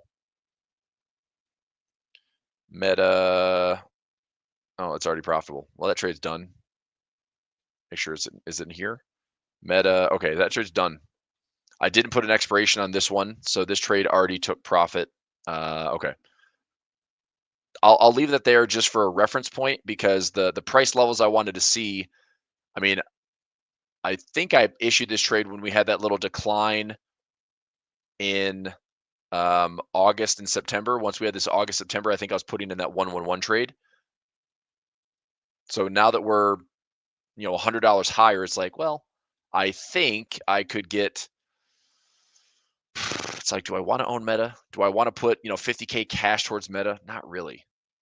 Be 25 or, 20K for my portfolio margin accounts. That's still like, I don't like Meta that much. But I don't know. I'll look at some income opportunities. Maybe a 111. We'll see. I'll talk about it more tomorrow. Microsoft, I like this one better. I've got some orders stacked out here and staggered out for a couple of expirations. Netflix, I love a pullback on Netflix. The king of streaming.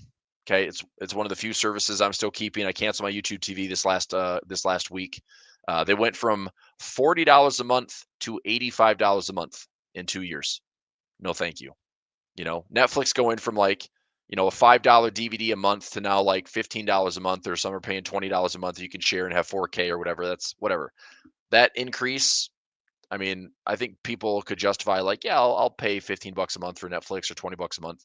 But I watch like very little live TV. It's usually DVR, and I can't believe they just doubled my price. So it's like no different than the days of cable. You know, I grew up with a satellite when I had to put in like satellite G4 and watch the thing turn, and I get like 2 movie channels. So cable's a joke. You can watch everything like after the fact. You can keep, an app gives you good highlights, whatever, it doesn't matter. Netflix, I like it, but it's an expensive stock. So it's hard to justify for me. Like, I'm not going to throw down, control of 100 shares when it's an $875 stock. I will consider heavy discounts if I'm going to own shares. Otherwise, it is a dollar cost average situation. So we come back to a more attractive area. Put in 500, 500, 500, dollar cost average in. We go to all-time highs. I take a $1,500 position and it goes up, 40, 50%. Cool. Take a $2,000 position, same thing. Like, allocate, 1% or whatever you're comfortable with. But I think Netflix is great. We get back to $1,000. Does Netflix split? Possibly, right? They might do a 10-for-1 split. So $1,000 price will split back down to $100, and then you would have more shares of Netflix. What might be a benefit is if you dollar cost average in and they do a 10-for-1 split, you might find yourself the ability after a split to control options, because if all of a sudden after a split you have, let's say that I at least buy 10 shares of Netflix. Okay, so I would allocate about, let's say $8,000 to Netflix. I can justify that. If they do a 10-for-1 split, which I don't know if they're going to, but I would imagine for a, let's say, top 25 stock, that it's probably more, I'd say more probable than not, is if I had at least 10 shares of Netflix and they do a 10-for-1 split and all of a sudden I'm left with 100 shares, now I can control options. Sweet. I like that a lot more than tying up, $87,000 in order to control options right now. Right. So thinking a little bit ahead, maybe there's a split down the road with the stock price being this high. Yeah, I like Netflix a lot. I think we have a really high bar count. I'd like to see some pullbacks, right? I don't know if Netflix is the type of discretionary thing that consumers would be like, I'm going to cancel my Netflix. I think for 15, $20 a month, it's like people are going to keep it. It's one of those price points where most people just don't cancel it. $20 a month, $30 a month, you know? So I hope they don't go. If Netflix is all of a sudden 40 to $50 a month, sure. I personally would be like, I don't want Netflix. There's other stuff I can do with $50 a month. So, but I think if they stay in this like $20 to $25 window, maybe they'll stay there. We'll see. Just add more subscribers. All right, Nvidia. Market expects a lot from Nvidia. I think we're still going to pull back towards the 200 moving average. Nvidia could have a very volatile year, for better, for worse. Maybe it's still like the best semiconductor game in town. It's the easiest trade to just anybody wants to be in AI, invest in Nvidia. Anybody wants to be in AI, invest in Google. Like, that's the hard part about saying like, oh, the Mag 7 needs to change and the Mag 7 needs to give back some of the gains. They don't. I think the Mag 7 is like kind of become its own index, right? Like, they're so powerful, they're so big. I don't see them just getting broken up. It's like the government's not going to probe Google and be like, you guys need to become 5 different companies. It's already 2. GOOGL under the parent company Alphabet. It's already 2, and it's 2 of the largest stocks in the world. Mag 7 is like basically its own index. If you look at what this market did, if you didn't have Mag 7 exposure in the last couple of years, you probably didn't make much money in the markets. It's that simple. So, is it important? Absolutely. I don't know, like, this is an easy way to trade it. I don't know if I have options on mags. I hope I do, but they're probably like spread out and terrible. So mags, I mean, I have options. There's weekly options there. I bet the premiums are not awesome, but let's find out. If I owned, yeah, these are terrible. If I own, and this is like a incomplete option chain, but an at the money call for like $1 or $2, that's pretty crappy. So anyway, I was gonna say I'd like to, own an index that represents the Mag 7, but trade options around it. I just don't think the premiums are that great. So if there's better ones, if anybody knows of other Mag 7 ETFs, let me know. But I can go Mag. So let's go Magnificent. So we have Mags. We have YMAG. And we've got, of course, the double leverage Mag 7. What's that doing right now? Double leverage Mag 7, 25 to 50. I mean, it's up 100% since March of 2024. No big deal.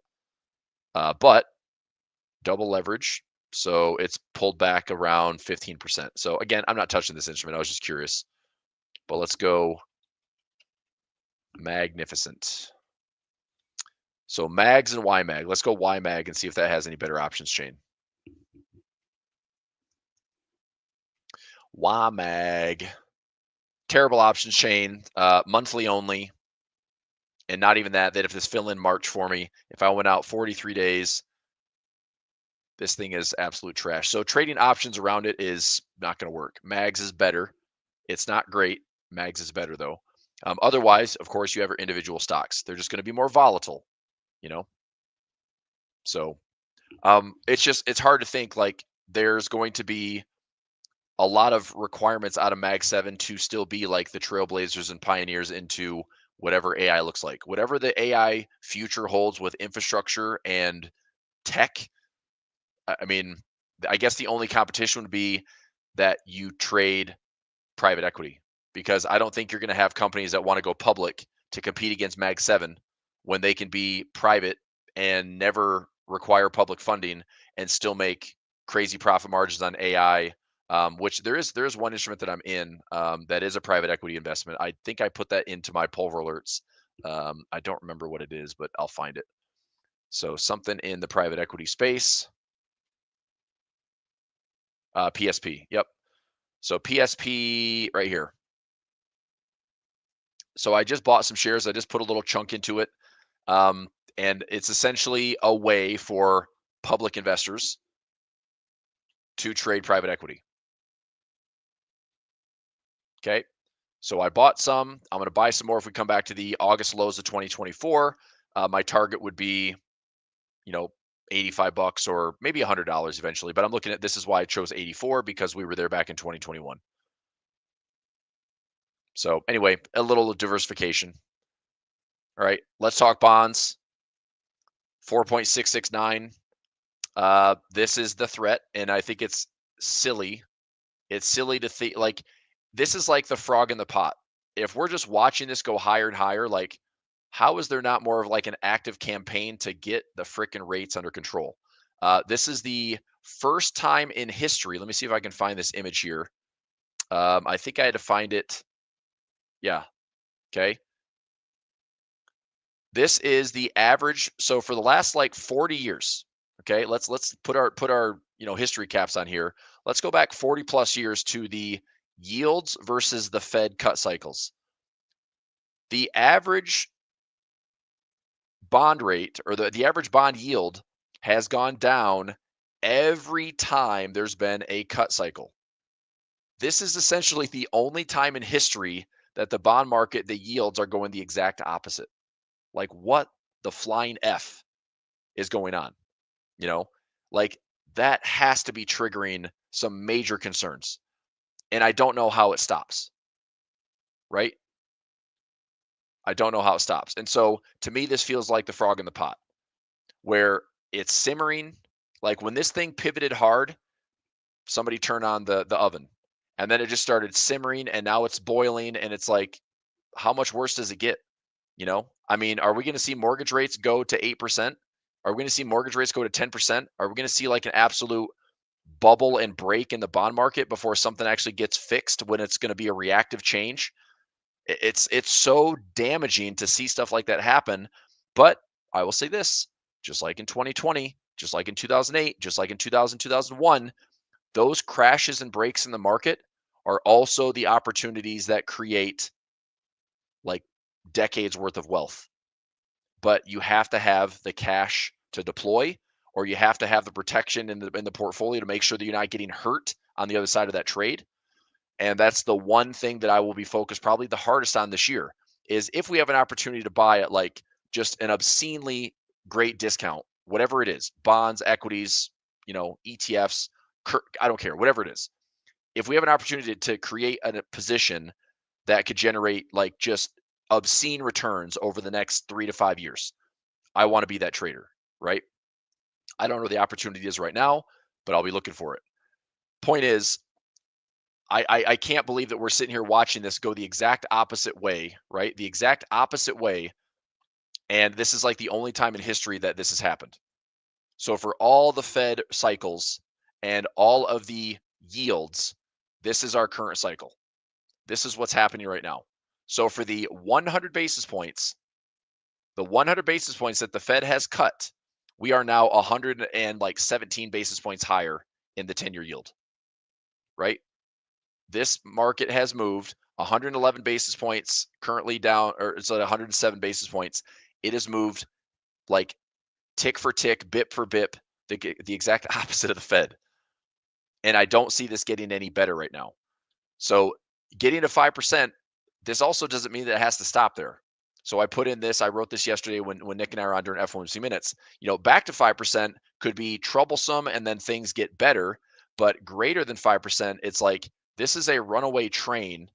And I don't know if this is like the US is on the brink of like a pseudo hyperinflation environment or a stagflation environment that is not going to be under control, and then something breaks. That's probably my biggest concern in 2025. Okay. Doesn't mean I'm doom and gloom. It just means you got to be aware of something like this. Like, this is a problem. There are very smart macro analysts out there that are like, I don't know how to model this for 50 years of data, 100 years of data. Like, I don't know how to model this because we've never been in this environment. Right? Is that a disinverted? No, that is a that is just the yield overlaid with the Fed rate cycle. So when the Fed cut rates, right? So we go to the Fed funds rate, we raise rates, we cut rates. So this cut from this level, 100 basis points. So from 5.35 down to 4.5 or so, it's like we know that the Fed cut 100 basis points, right? They cut 50 in September, they cut 25 in November, and they cut 25 in December. Add it up. It's 100 basis points. But what has the bond market done? The exact opposite. Here's your 10-year yield. The exact opposite in yields. So the yields are going higher, which means everything is more expensive. If you want to borrow money for a car, you want to borrow money for a house, you want to refinance any type of debt, you got a business and you're borrowing, you have a loan, it's all more expensive. If anything comes to terms where your debt is going to be rolled over, you're borrowing at higher costs. The Fed is financing at higher costs, right? We're servicing debt at higher costs. Like, that's more expensive. So point is, that feels like frog in a pot. We all see this happening. Nothing's changing to get it fixed right now. And I think the only way this gets fixed is like a freaking crisis. That's my concern. So is something going to break, or is it this easy? Is it the market gets up here, it becomes a breaking point, we see some pain in the equities market, and then the yield takes a breather? If we're lucky, maybe that's the top, right back here, right? Because as this was happening, the stock market was falling, but what have we done? We've actually gotten this way with the stock market sitting at 3 to 4% off of all-time highs. Another concern, it's like, well, the stock market's not really cooperating the same way it did back in 2022, 2023. So anyway, that's it. We'll see. And one thing I've never seen over my career, 20 plus years in the markets, is I don't see the Fed usually navigating smooth, silky, soft landings. Usually the Fed is an entity that manipulates the markets because something breaks. They have to come in and backstop chaos, and so they are very lucky that the last couple of years that the market's still been able to ignore reality, get to all-time highs. People feel great about the economy. Not really. They feel great about the stock market, their 401ks, retirement plans, maybe. But the Fed hasn't had to do anything to really hard stop. The last backstop we saw with the Fed was the regional bank crisis in January 2023, right? Silicon Valley, which again, that's a byproduct of terrible bond mandates where you're supposed to keep bonds and bank holdings, and it's like they didn't have liquidity to meet depositors' needs, right? So they have to cash in bonds to get liquidity, and they do it at a loss because their maturity's 10 years out. So it's just a stupid system that they have to deal with. Anyway, doesn't matter. Point is, this is where I think a problem could be. This is bubbling under the surface. Now it's in plain sight. It's like, how bad does it get? I don't know. The 10 and the 2-year, the 10 and the 3-month, this is the inverted yield curve. This is the longest and deepest inverted yield curve we've ever had, and we are officially out of it. So one more thing to talk about this, and I'll go into some Forex and some analyst stuff here. would be I go back, you know, to 82. So we're at 42 years, 43 years now. What I put in was the timed vertical line is the recession. Okay. So when we officially had a recession, this is the period that it started. So it's not the inversion that is the problem, it's the disinversion and the borrowed time after it. Yes? So we invert, we disinvert, recession follows. We invert, we disinvert, recession follows. Invert, disinvert, recession follows again and again. And here we are now, the deepest and longest inverted yield curve, and we are now out of it. So that's why I put borrowed time. I don't know when the recession starts. You could argue that we're already in one. It's just not being acknowledged because people feel that it's not gotten easier, right? If life's more expensive, if people are, you know, not making more money, I mean, the argument's like, oh, wages are up. It's like, where if you quit and get another job, or you pick up extra gigs and you're trying to work 2-3 jobs, like anyway, I think we're on borrowed time. And what we don't know is 2022 was a bear market. Yes. Okay. Was 2022 called a recession? No. Why was that? Well, because like one sector experienced it and then another sector experienced it later. And it was like this delayed, like hopscotch or leapfrog. I guess leapfrog is a better word. Leapfrog for recession, right? It wasn't felt all at once. It wasn't a 2008, right? It wasn't like everything is down. Markets were down, but different sectors, you know, felt more pain than others, you know? So anyway, if we have another full encompassing, or, you know, full on, like everyone feels it, there's no place to hide, then yeah, that's going to be really ugly. But I still think you got to acknowledge this stuff. I don't know how this market just survives like nothing's going to change and everything's just going to be all-time highs forever. I don't think it happens. So 2025 is going to be a pivotal year to figure out like how resilient this market's going to be. And I wouldn't be surprised if we have 10 to 15 to 20% swings, for better for worse. So just be prepared for index volatility, and certainly be prepared for higher volatility in individual stocks. Okay. All right. Let's talk currencies. Got some other stuff in here. China, still waiting on China to see if anything good from animal spirit side comes in March. The S&P stocks above their 50-day. I'd like to see if this can get down into like the 10 or 11 spot. This is like 10 to 11%. I think that's a good buying opportunity. If we have a little bit more pain in the indexes, this might get lower, and I'll be keeping an eye on this. So it's mainly this. I want to see like above the 50-day. If this gets down into the like 10, 11% level, or the NASDAQ 10, 11% level, then I look at that as an opportunity to buy. But I think there could be a little bit more pain ahead to see if that gets to a really low spot. And then I put on a new trade on Walmart this week. Costco, I'm going to wait for a dip and a pullback to dollar cost average into. Again, I'd love to see a split on Costco. I would gladly take a split on Costco. I rode this thing like, I don't know how long I've been a member of Costco, maybe the last like 6-7 years. I have been an investor like since like day one of membership, just because if you've ever gone to Costco, like you probably get it. You can spend a crap ton of money there, not wanting to, but you just do. You buy stuff that's not on the list, and so my solution now is I just buy stuff online. Like I go Costco online. I don't go to the stores because I'll just buy stuff that I don't need. Anyway, my problem, not yours. But as a shareholder, it's like this has been a pretty incredible run. It is overvalued. From a fundamental standpoint, here is Costco. The multiple this is trading at is pretty obscene, right? So, I mean, a grocery store, basically a consumer defensive, trading at 54 times price to earnings is pretty darn high. Look at it versus peers. Now it says fair value over $1,000. That's cool. I'd like to get any chance of a discount. If Costco gets over $1,000, similar to what we saw with Chipotle. Chipotle was like a $2,000 stock and did like a 50-for-1 split. So I don't know if Costco does the same thing, but I would not be shocked if they did. But I look at this like the peer average is 21.4 price to earnings, and Costco is more than double that. Right? Walmart's 37.5. BJ's wholesale 21.9. Target, Dollar General, for crying out loud, like way lower. So Costco's trading at a very, very high premium. So I would like to see a correction. I still think it gets to $1,000+, but it's like I'm hoping, based on a bar count. This is another one that has a crazy high bar count. I can count it exactly, or I can use my little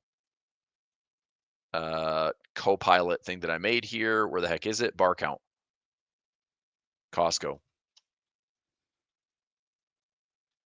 Okay.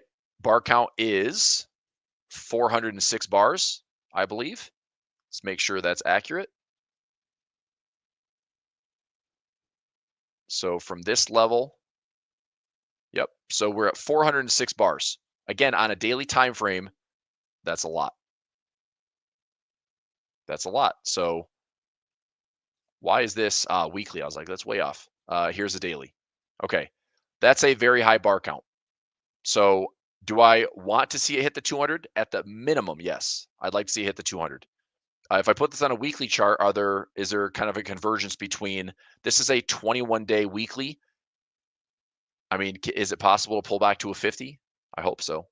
But somewhere between, I mean, I'll just say like we'll say 880 or lower before I start looking at another allocation. I mean, I hope I don't miss it, right? If it goes up to $1,000, like, okay, I guess I didn't participate. But it's just too expensive for me to say, like, oh, I'm going to take like a ownership trade. I don't want to own 100 shares at $900. You know, it's like that's way too much to get tied up, and their premiums aren't that freaking awesome anyway. If I go to Costco, look at their options chain. You know, if I went out 30 days, what's an at the money? $20. I mean, it's a $900 stock. I mean, I can get $20 in, like, I'm trying to think, like, I mean, Nick got $20 in Tesla, you know, so I mean, Tesla is a $300 stock versus a $900 stock. So I mean, the premium, I don't know, maybe volatility is better. It's only a 23.7 IV rank, but still, I'd like to get a lot more premium out of a stock that's that expensive.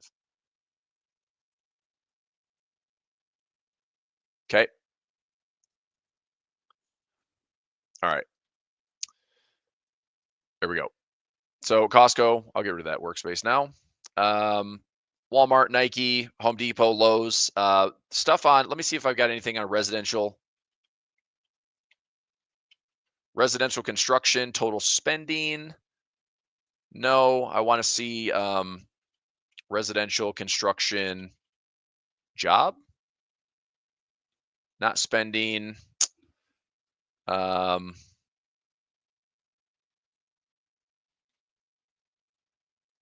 Spending, fudge. So this is another like really good sign for a recession, and it's like the canary in the coal mine, along with a lot of other stuff we have. But residential construction, how does it not pop up? Maybe I just have to find a fancier website. Anyway, basically it's this: if residential construction jobs start going down, if there's like higher upticks in unemployment or layoffs in residential construction, that is not a good sign. Now, I think we're in a phase right now where like supply is trying to catch up in a big way. This is where the housing market is in jeopardy in 2025. Is there's so much emphasis on building supply, but you're building supply in an all-time unaffordable index. Like right now, the housing market is the most unaffordable in history. Prices continue to go up. Mortgage rates are continuing to go up. People aren't selling, or people that are trying to sell for top dollar, not getting it. So they're sitting on the market, or they're taking less money for their homes, and then they're forced to build into something that is more expensive. You're basically selling high and buying high. And that's not. So people aren't selling, right? If you are selling, it's maybe because you're downsizing. It's maybe because you want the crazy amounts of equity that's been in your house for the last couple of years. And put insurance on top of that. Yep. So like houses are expensive, man. And yeah, it's gonna be tough. So if supply is up, I mean, that doesn't mean the house prices have to come down. It's just gonna be a weird 2025 for like supply catching up, but mortgage rates and prices of homes are super expensive. All right, let's talk currencies.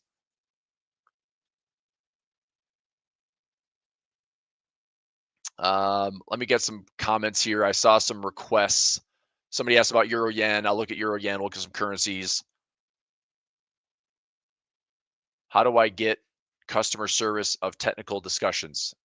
I don't even know what that means. What are you asking for? Pound US dollar. All right, let's do some currencies. Let's just go alphabetically. Aussie CAD.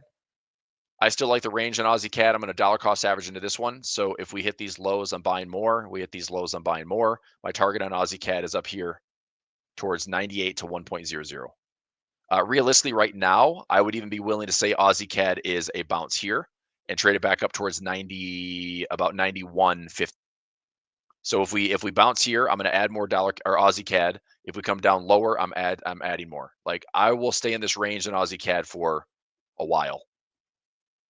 Right now, Aussie CAD is also positive swap if it's a buy trade. The RBA's held rates at 4.35. The CAD is cut rates sub 4. So it's negligible, but it's still a positive swap if I'm holding long. So Aussie at 4.35, Canada 3.25, you get a 1% swap there. So you could get a few bucks if you're just holding long. So I will hold long. Same thing on New Zealand CAD. I'm holding long there too. You know where? I think New Zealand CAD is a little bit tighter range in the weekly time frame. But if I were to add more here, trade the range, look for a bounce there, or look for a bounce there, I'm just going to hold a New Zealand CAD, Aussie CAD long, and get some prices, like get some swap and get some profit. Swiss pairs, I'm still holding against the Swiss long. Let me go back to a daily time frame here.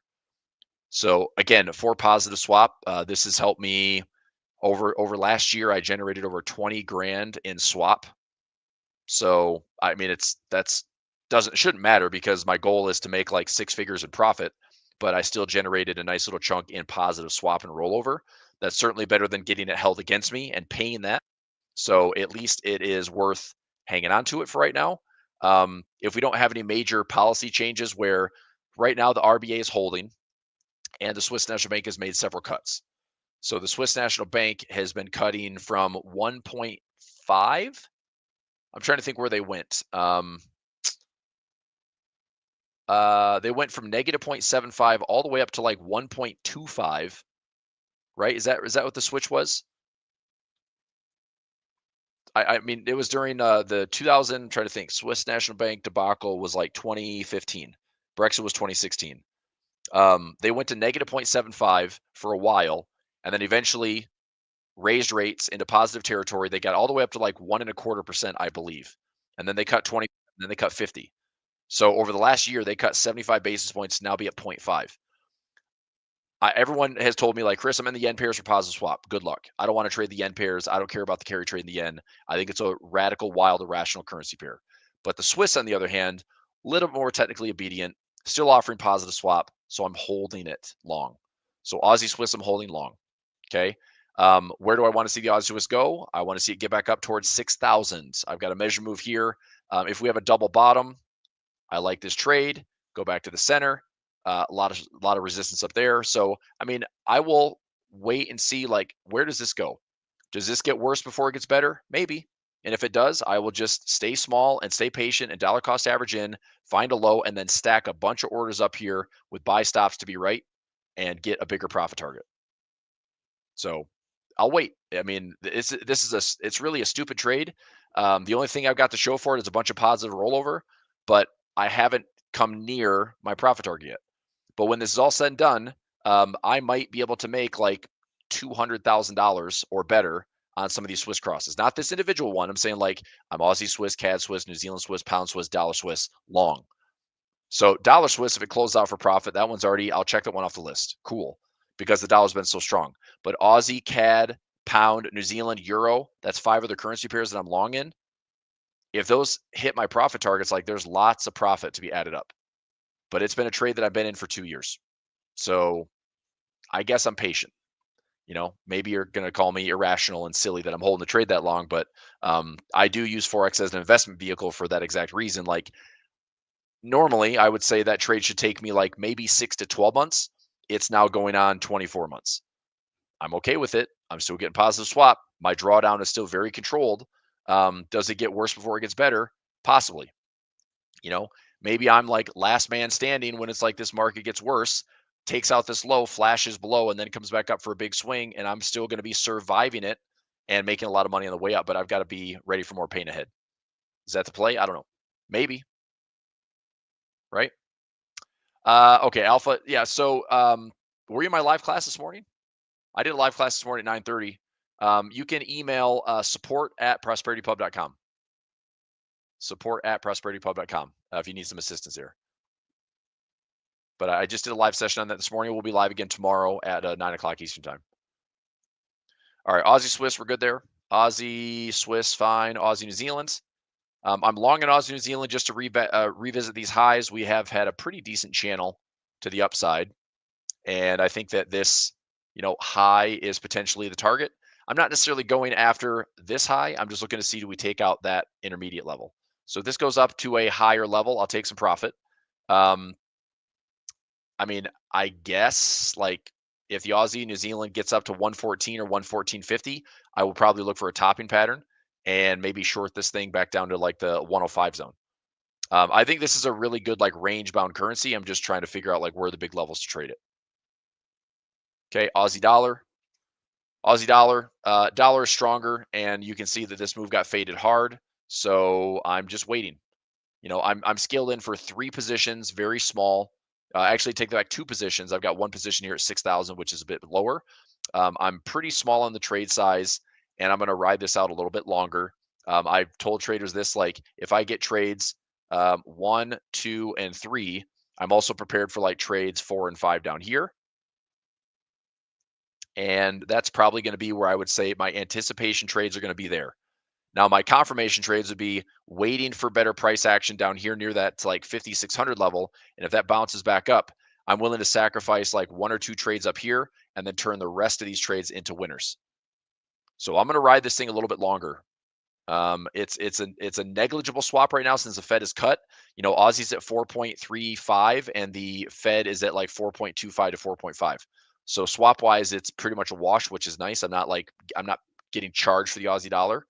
But where's my technicals? Like dollar index, I expect to still be a bullish trend. I think it's going to be like a painful trend this year, and give the dollar like 6 to 12 months of additional strength, and then just short the living crap out of it.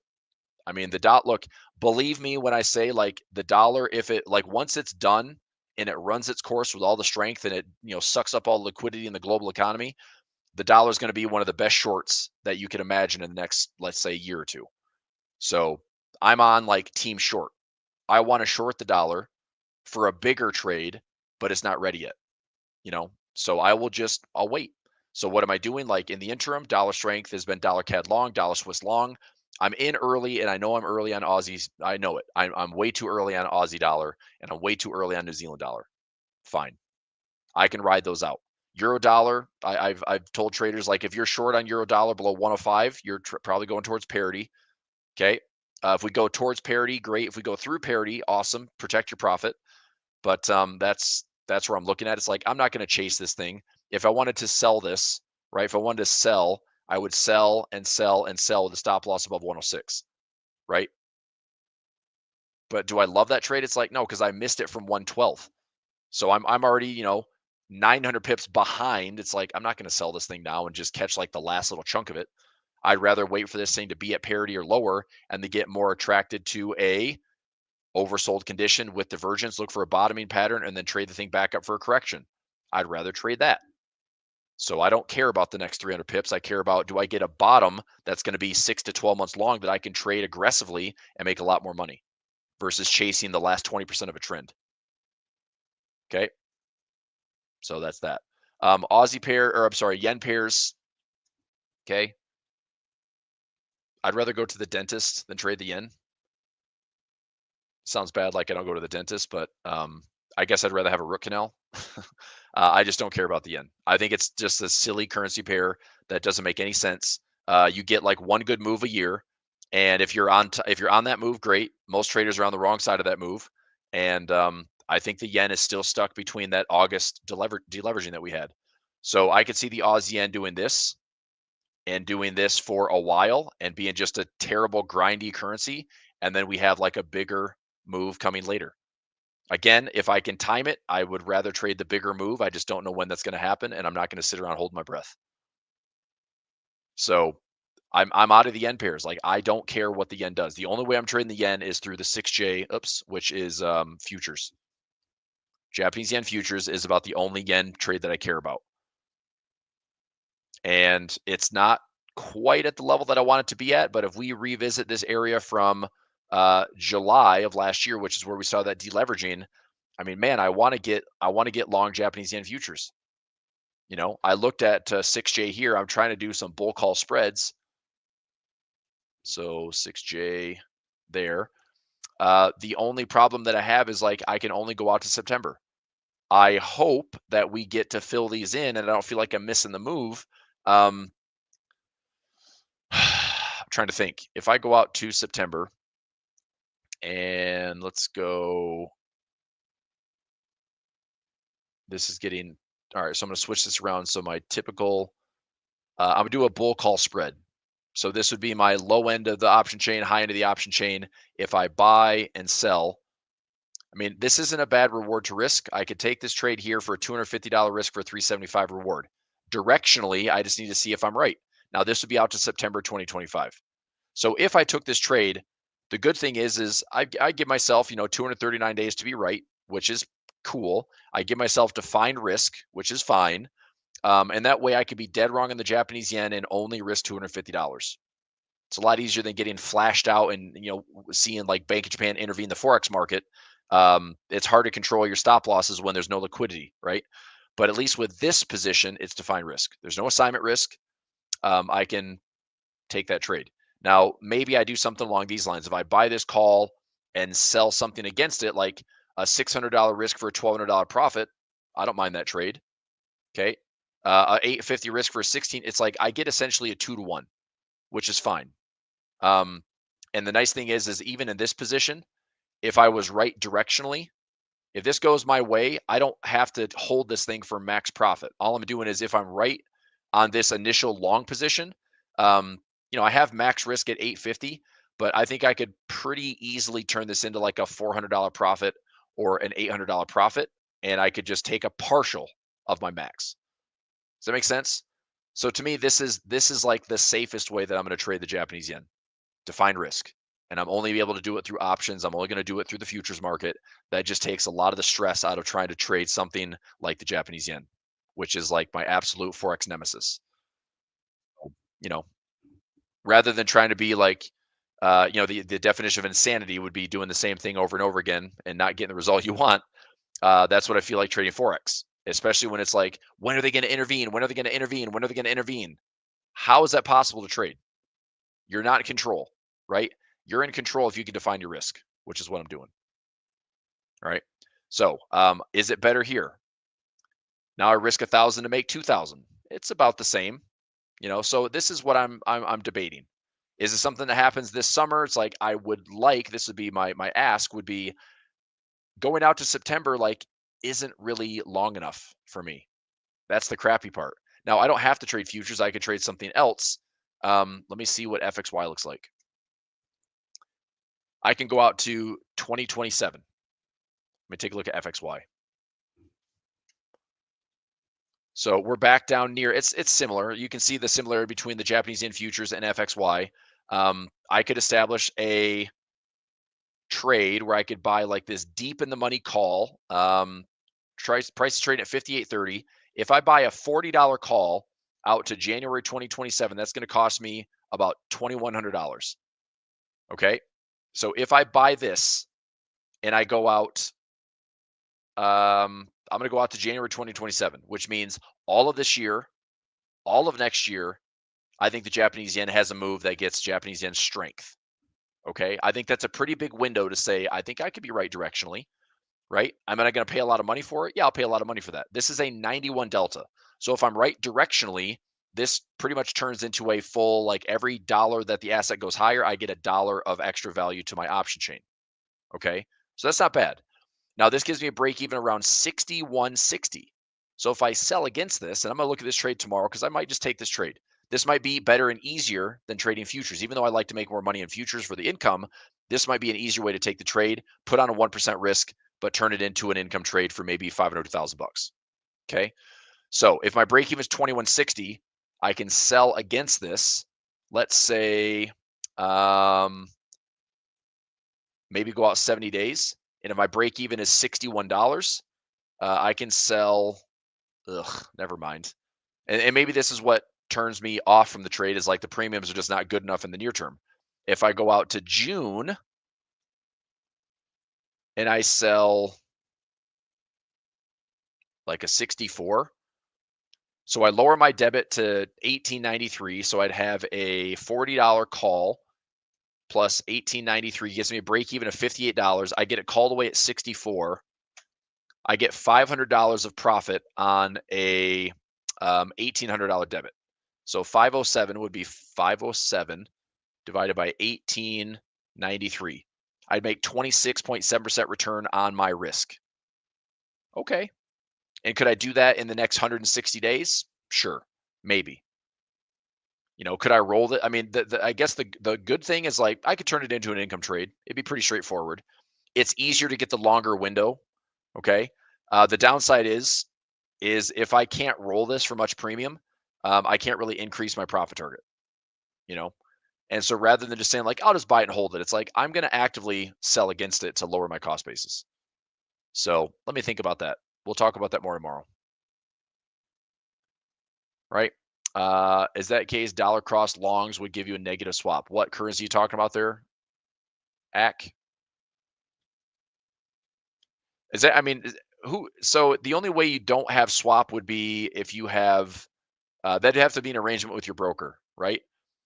Since 2023, swap has been a thing, positive and negative. So if you're holding, you know, anything against the yen long, you make money on swap. You're holding anything against the Swiss long, you're making swap. Dollar versus like CAD, dollar CAD long, positive swap. Aussie CAD long, positive swap. Aussie New Zealand long, positive swap. Aussie New Zealand, right now, New Zealand is still at 4 points. So Aussie New Zealand long, very slight, but positive swap. So brokers should be off. It's like liquidity providers pay the swap to brokers. Brokers then pay it to us. And it works out to be the proper percentages of like, okay, if you're holding, you know, dollar at 4.25 versus CAD at 3.25, if nothing happens, you should get a 1% per year. So this is essentially like a 1% win, and price doesn't do anything. If you hold dollar CAD long, you're making 1% on that money. So that's why with the Swiss crosses, I'm hopefully getting a bit more. It's like 3 to 4% swap, because the Swiss is at 0.5. I've got the Aussie at 4 and change, so that's like 3.8%. CAD is at 3.25, so that's like 2.75%. Euro is at 3%, so that's 2.5%. The pound, so UK is at 4.75. That's a 4+% swap. The dollar's at 3.75% swap. New Zealand's at 3.75% swap. So, like I said, between like 2 to 4% swap if I'm holding against the Swiss. So if the pips don't give me any money, I still make about 2 to 4% on the investment. Okay, could be worse. I could be getting charged for it. So for all the bold traders out there, they're like, I'm short the yen. I want to be short dollar yen. I want to be long the yen. I think the yen's going to get stronger. In the currency market, if you are charged swap and you're charged like negative 2 to 4%, believe me, it adds up fast. I know because I was in a stupid position in 2022 against the dollar yen, and I paid on top of losing some pips and then having to fight my way back. I did get a lot of negative swap that was really pissing me off too. Okay, so anyway, food for thought.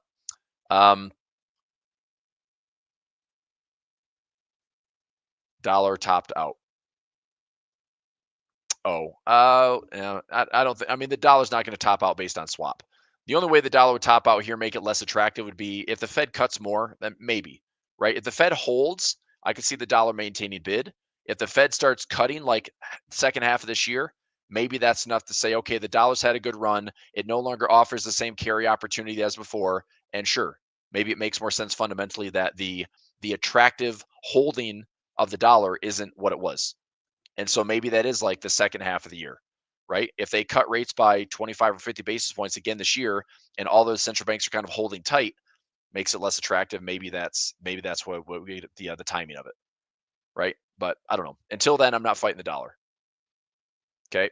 I say that, and I'm early on Aussie dollar, New Zealand dollar, so I am fighting the dollar a little bit, but I'm fighting it small on those two currency pairs. But the other side is I'm long dollar CAD, long Aussie, or sorry, long dollar CAD, long dollar Swiss, and those trades have worked out really nicely. All right, gold, silver, dollar. I saw the question on Trip. I don't even know what that stock is. Trading at $15. Trip Advisor. Okay, so this would beg the question for me, why is this stock down 87%? We've had a 2.5-year bull market. Why is it down 87%? I don't know. I look at it. I mean, again, I know TripAdvisor. I don't have a position in it. I do like what it shows me already fundamentally. We've got financially healthy. Past performance is okay. Future performance is meh, but there's no dividend. There's no value there. Let's see what it says for fair market. It's already like 58.4 times price to earnings. That's a little high, but obviously in like the tech world, that means nothing. Fair value at 66. That's pretty darn attractive, if you ask me. So defined risk on TripAdvisor. It's like, what happened to the stock? Like COVID, okay, so COVID, we had the crash and then we ripped up, but it's like, what is happening fundamentally for the stock to be so trashy?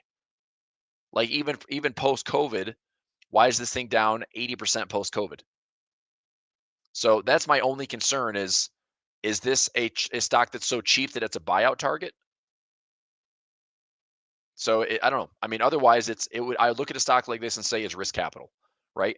If I was willing to say, okay, I'm going to put $1,500 on this stock, and if it goes up, it's all gain. If it goes down, I'm losing $1,500. So it's either a zero or it's a lot of upside potential. If fundamentally this says, $50 to $60 of fair market value, and this thing can go from 15 to 50, cool. But when and how does it get there? And why has it not had any type of signs of bullishness? So my only concern is that whatever you put at this could be zero. So make sure it's something that you can afford to lose. Synthetically, if I looked at a position that wouldn't cost me a lot of money, let me look at Trip here. And let's say I go out to, I don't know, let's give it the entire year. Let's give it the year. Well, if I buy a call at 15 and I sell a put, okay, I can be synthetically long in this stock for a max loss of $1,500. Okay, and I say like it has to go to zero for me to take a max loss on it, right? If I do a one strike out of the money, so I buy one strike out of the money call, which is a 52 delta. I'd like to go a little bit deeper than that, but it is what it is. Or I do a 70 delta and then I sell an in the money put. Okay. I guess it'd be an out of the money put. Yeah. So this is fine. So I could buy the deeper in the money call, sell a put, or just do it. This is synthetic right here. If you do a synthetic long, then you buy the call and sell the put at the same strike price, and it looks like this. From P&L standpoint, it's exactly like holding the stock long. I didn't show that very well because it's black. It looks fudge. So from your P&L, it looks like this. As long as the stock price goes to $15.75, I make money on the trade, and it is making money all the way up. Okay. Now it's synthetically long, but is it a full like 100 delta long? Not quite, but it gets there fast if prices go in your way. Okay. So that would be the cheapest way to trade it, but you're still on the hook for the full $15 put to zero is your risk. But you have unlimited profit potential. But do I like the stock right now? No, I really don't. Yeah, you got some zebras on that? Okay, so you're buying the 70, selling the 50? Yeah, that's fine too. So you buy the 70 and you sell the 50, give or take, and then you buy two of the 13s. So there. So now you can be synthetically long this way with much less risk. There's no put side here. You're just long, and the most you can lose is this debit. So the most I can lose there would be $630 per contract. Still unlimited upside potential. It's not quite a full 100 delta, but it mimics it. So synthetically, you could be long that way. Again, not a bad trade. Costs way less than buying the shares outright. Way less risk because the most you could lose is your debit. But you need the stock to go up. It's that simple. So do I love it? I just have questions on why on earth has this stock done garbage performance for the last couple of years when we've been in a pretty solid bull market. That's my biggest concern. But could it be something? Yeah, maybe. But whatever you throw at it, be willing to say it's going to go to zero. All right, that's it. Okay, let me go a couple more minutes here. Let's see. Swiss yen, I'm still holding. I'm break even on that one, or just about. Euro yen, somebody asked me about that earlier. I got the same situation on Euro yen. I just don't love it. Euro yen, maybe just chop city for a while. Bigger. I mean, I look at it this way: this high, this low. I'd like to see the Euro yen behave because we had such a big run for that positive swap trade that a correction against it would make a lot of sense. The problem is the timing of that trade. This all happened so fast, and if and when it happens again, it's going to be fast. The hardest part is going to be the timing of that, right? And I don't want to sit here and hold Euro yen short trying to get the timing that I have no clue when it's going to happen. So I'm not going to trade the Euro yen. I just don't want the negative swap. Okay. And I'll say this was not a good look for the market, right? If we had this again, it's not a good look for the market. There will be some risk off trading in the currency market and risk off trading likely in the equities market. You can see how close of a call that was August 5th, right? Like futures market went like haywire during that like late July, early August blip. It was just a massive volatility event, like the single largest volatility day we've ever had. So I'm not going to sit around trying to time this thing. And I'm not going to call a position that I think technically would be going down. Like this position has been going up for 5,000 pips. And so a correction against it would make some sense to come back to equilibrium. Problem is, I don't know how long it's going to take. So I'm not going to sit around and wait for it. Right? Let's go oil, gold, silver really quickly, and then I'll wrap it up. Somebody asked why the market's closed today. Jimmy Carter, former president U.S., died at 100, and so in honor, they've done that since it's happened every time a president's passed away since Lincoln.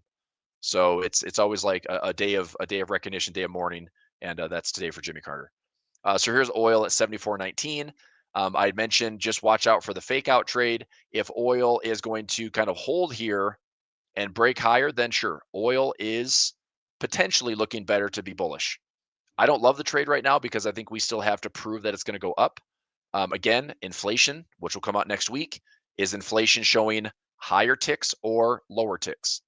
What's oil going to do as a response to it, or what's oil going to do ahead of it? I don't know. But oil higher, probably not good for inflation. Oil lower, okay.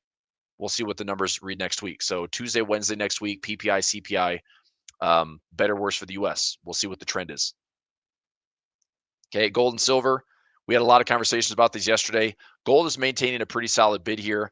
Doesn't mean I want to get long. I still like the bar count. I still like a high-low correction, high-low, lower high, lower low. I'm trying to hold on to gold for a correction or trying to be patient to add more to it. The problem is I might not get it. I might get something like this instead. Maybe gold just stays bid, gets back to the highs again.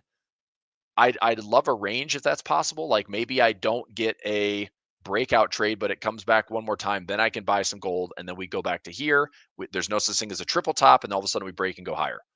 So I'm just going to hold out and see like when and if it hits the 200 moving average, I'll be looking to add positions to it. I still like silver better on the technical side, and I'm hoping that silver, I put on an SI position yesterday, which is down here. I'm hoping that silver will make its way up and then make its way up to my measured move. That's a big profit target. That's terribly drawn, but profit target at 35.88 on XAG. I'm trading silver futures. There's the trade. There's my take profit.